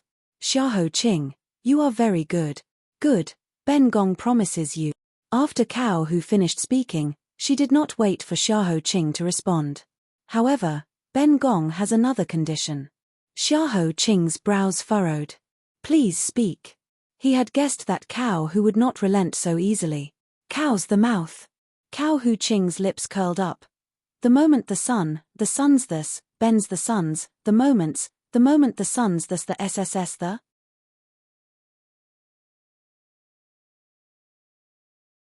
Ju Sai pressed down hard on Xiahou Qing's shoulder, indicating that he should not do so. There must be a trap. Cao Hu laughed. What? Are you worried that Ben Gong will kill you? Don't worry. You already have the world's most terrifying poison. Wouldn't it be unnecessary to kill you? Why would this consort dirty her own hands and get herself into trouble for no reason? Not far away, Xiao Yuni, who was directing the palace guards to clean up the wreckage, witnessed their unique confrontation from a distance. His eyes flashed as an unfathomable dark light flashed through them. Then, he lowered his head without a word, as if it had nothing to do with him, and continued to complete his mission. Just as Xiahou Qing was hesitating, Cao Hu leisurely turned her back. In the pouring rain, her soft and cold voice was like a huge demon. Listen carefully. This is Ben Gong's only chance to back down. You can think about it again. It's not a problem to think about it for 3 to 5 days. Ben Gong has plenty of time to waste with you. However, I don't know if that little girl from the Ning family can afford to waste time. The water in that water prison is really cold. Xiahou Qing, do you have a choice?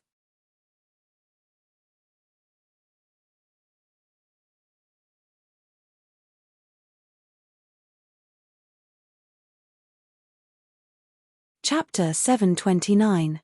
Your Majesty, you broke your promise. Outside Weiyang Palace, the imperial carriage was already waiting. The palace servants bowed respectfully, waiting for His Majesty and Her Majesty to return to the palace. The Emperor and Empress walked out of the palace door without a word. They stepped over the backs of the palace servants and boarded the imperial carriage. The rain had not stopped. Surrounded by hundreds of palace servants, 8 imperial horses galloped forward. Both the men and the horses were drenched. Only the Celestial Empress and Empress sat side by side under the wide-colored glaze, facing each other in silence. A long time later, under the cover of the rain, Cao Hu expressionlessly said, Your Majesty, you promised Chinchia that you would kill Xiahou Qing, but you still broke your promise. After a night of torment, the Heaven's Choice Emperor was extremely tired. Hearing Cao Hu's question, his temples twitched as he slowly said, Jin has already ordered people to prepare the poisoned wine. It's just that we haven't found a chance to make a move yet. Empress, please do not misunderstand. He is the heir of Nanping King in name.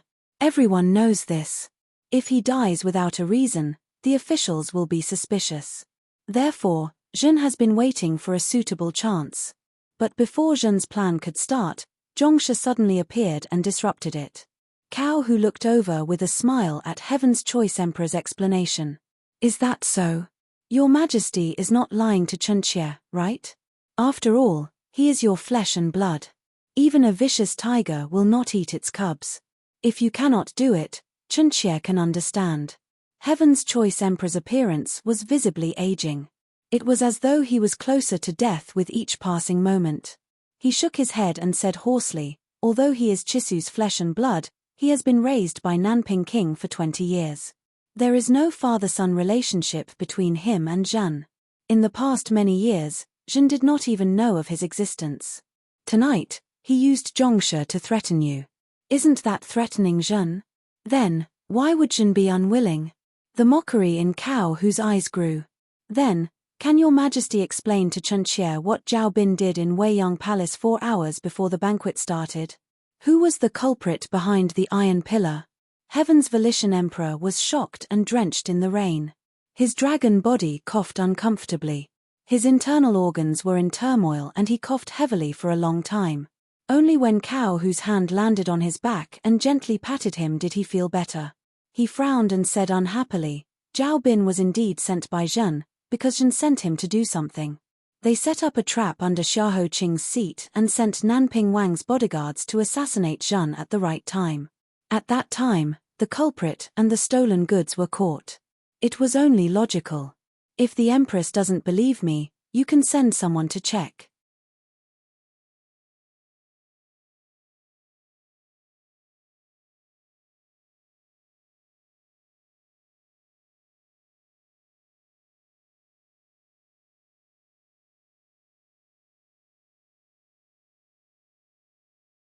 Chapter 730.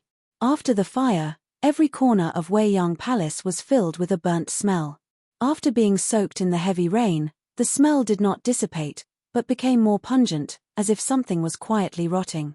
No one would have thought that the magnificent immortal palace 4 hours ago would become like this. The fire was completely extinguished. Xiao Yuni led Yong Chengwei to retreat. When he passed by Xiahou Qing, one of them looked straight ahead and the other did not say a word. They were like 2 pieces of ice on a glacier that collided briefly and moved in opposite directions. The moment Xiao Yuni stepped over the threshold, Xiahou Qing's deep voice sounded from behind him, as if he was asking, "What is the most important thing in your eyes? What do you think, Prince?" Xiao Yuni stopped and looked at him from the corner of his eyes.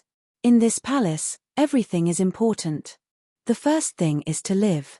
Only by protecting your own life can you protect other things. This is the world where the strong prey on the weak. If you are not careful, you will be bitten into pieces. Xiahou Qing got up slowly and walked to the eaves where it was still raining. He stretched out his hand. The heavy rain was like a string of beads, falling through the gaps of his pale fingers. The most important thing to me was the truth. The poison I was poisoned with, the secret on my body. These were the obsessions in my heart that could not dissipate. Later, I found that these were not important. The most important thing was freedom. The freedom that hatred, power, love and hate could not imprison. Xiao Yuni laughed sarcastically at such a dignified answer. He was about to continue walking when he heard Xiahou Qing say without rhyme or reason, "Xiaoshu trusted you a lot." One sentence, 8 short words, made Xiao Yuni's expression change. His pupils constricted and he became angry. He laughed and said angrily, "What do you want to say?" Xiahou Qing said, "After the begging meeting, Ningji was kidnapped and the Ning family lost 17 lives. At that time, we guessed who did it and guessed that it was the Empress' most capable assistant, your 6th prince, Xiao Yuni. Later, Xiao Shu shook her head and said it was definitely not you. She said that you know what's most important to her. You can't bear to hurt her family. She also said that when Jia was born, you carried him more than once." Xiahou Qing's voice was neither high nor low in the heavy rain. It was faint and intermittent, but it sounded like a heavy weapon had hit Xiao Yuni's chest hard. He was even angrier and interrupted the other party's narration. "Enough. Why are you being so long-winded with me? Do you want me to defy Imperial Mother and save Shu for you? How laughable. Yes, she used to trust me a lot, but that was in the past. Right now, her eyes, thoughts, and heart are not on me.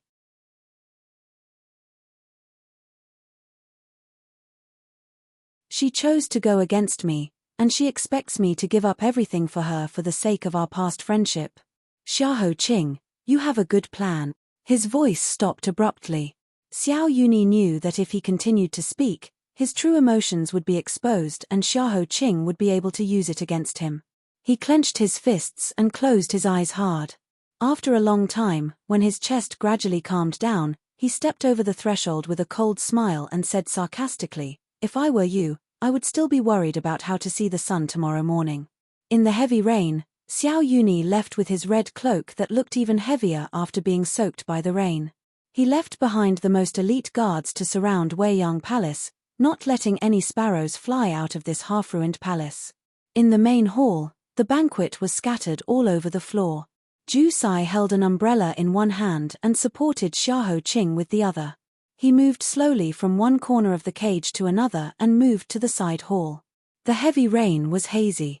"Master, you shouldn't have agreed to stay in Weiyang Palace," Ju Sai said worriedly. Xiahou Qing coughed and shook his head slowly. He was holding a fragment of a jade pendant in his palm.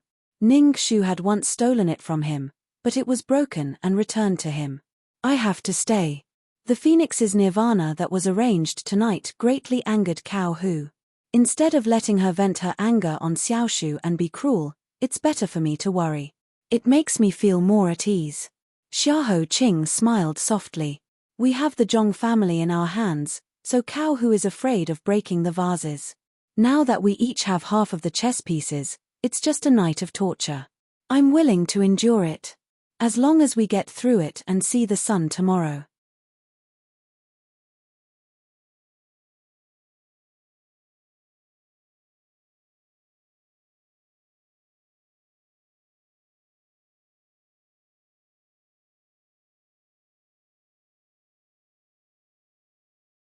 "I really have to thank you for saving my life.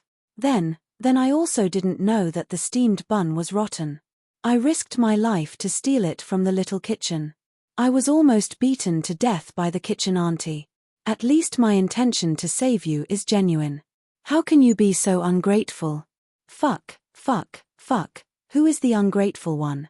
Juicy, Lord Shizzy, you two judge for me. Ju Sai didn't participate in their struggle at all. He didn't say a word, as if he was using his silence to mock their naivety. The two of them scolded and laughed at the same time. In this dark night soaked by the rain, the corpses were piling up and the warm blood was cooling little by little. It was especially lively, as if the surrounding blood and death had been isolated to another world, and this world was lively and full of sunshine. The brocade in front of Xiahou Qing's eyes was cut by a sword wind when the second wave of assassins attacked.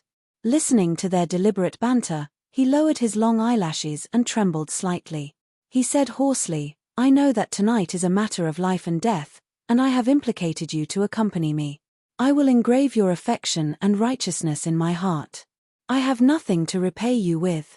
After tonight, if we can all get out alive, no matter what you want, I will do my best to satisfy you. There is no harm in saying it." Ju Sai said, "Why do you say this, Lord?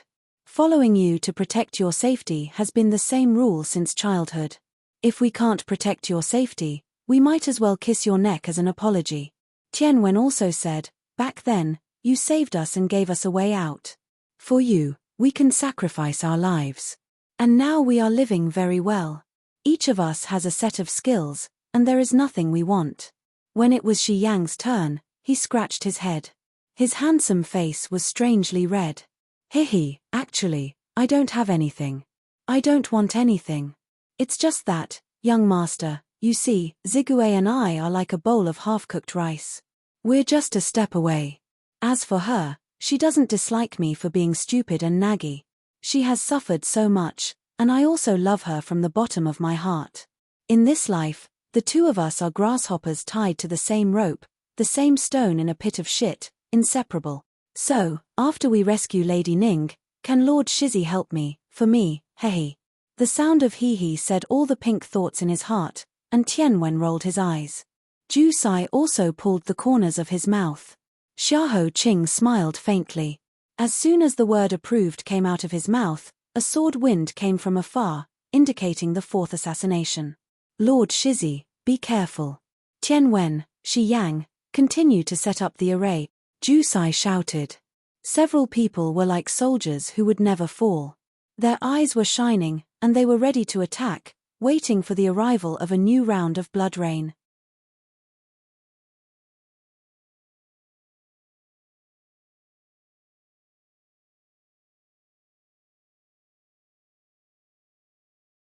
Chapter 732. The assassins hiding in the darkness were like ghosts emerging from the ground. They used the night as an accomplice to do the most shameless things in the world. This wave of assassins was different from the previous waves of real swords and spears. Their methods were incomparably despicable. Every time the sword wind swept by, they didn't face it head-on. Instead, they hid in the saws and made sneak attacks. This made them completely alert and exhausted. This entanglement lasted for a full hour, but there was still no conclusion. Jusai and the others had more and more wounds, big and small, on their bodies.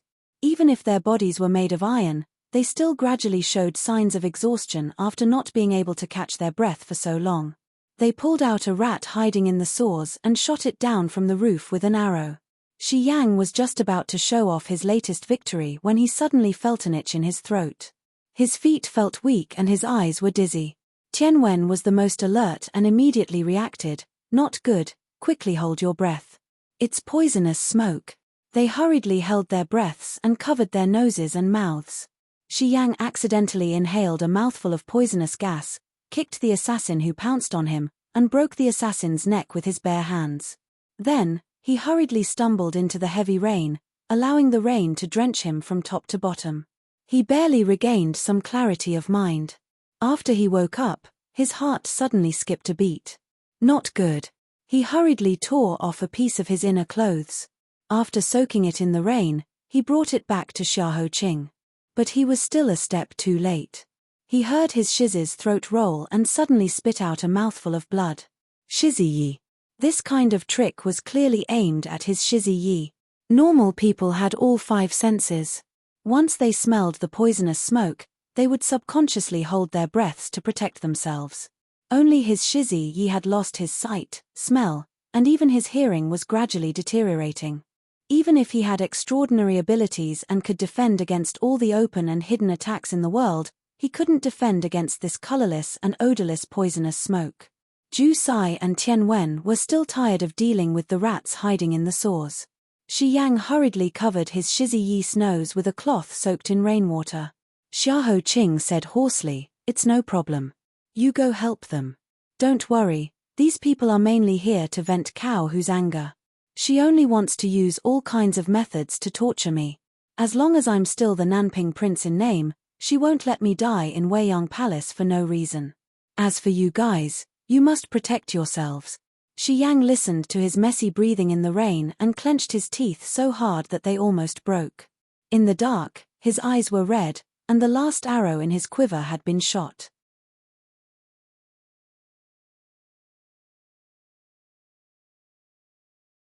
He fiercely used his toes to hook up a knife and slashed at those unkillable saw rats.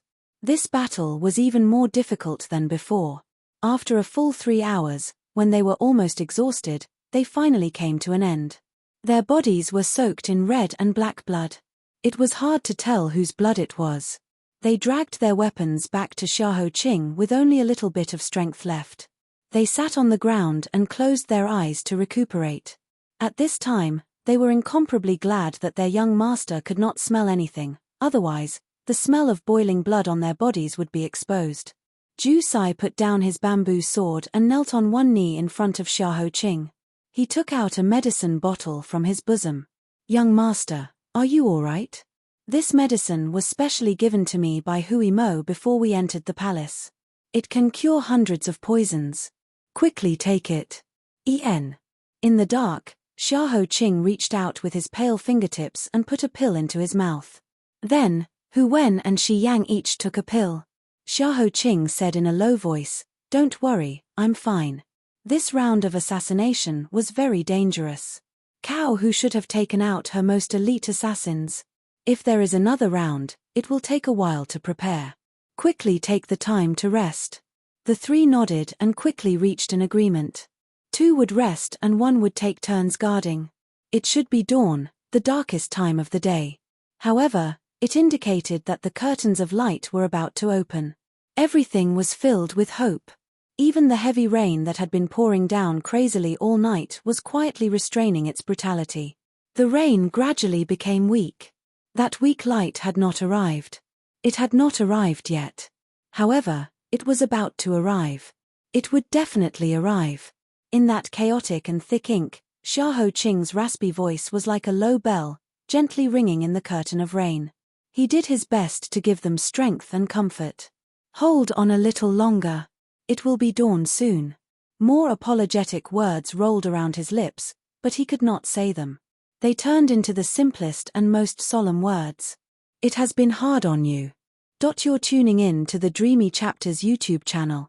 We're so grateful for your support, and don't forget to subscribe to join us on this incredible journey through captivating stories. Your generosity through donations truly makes a world of difference, as it's the primary source of revenue that allows me to expand and enhance this channel for you. Thank you from the bottom of my heart for being a part of this adventure.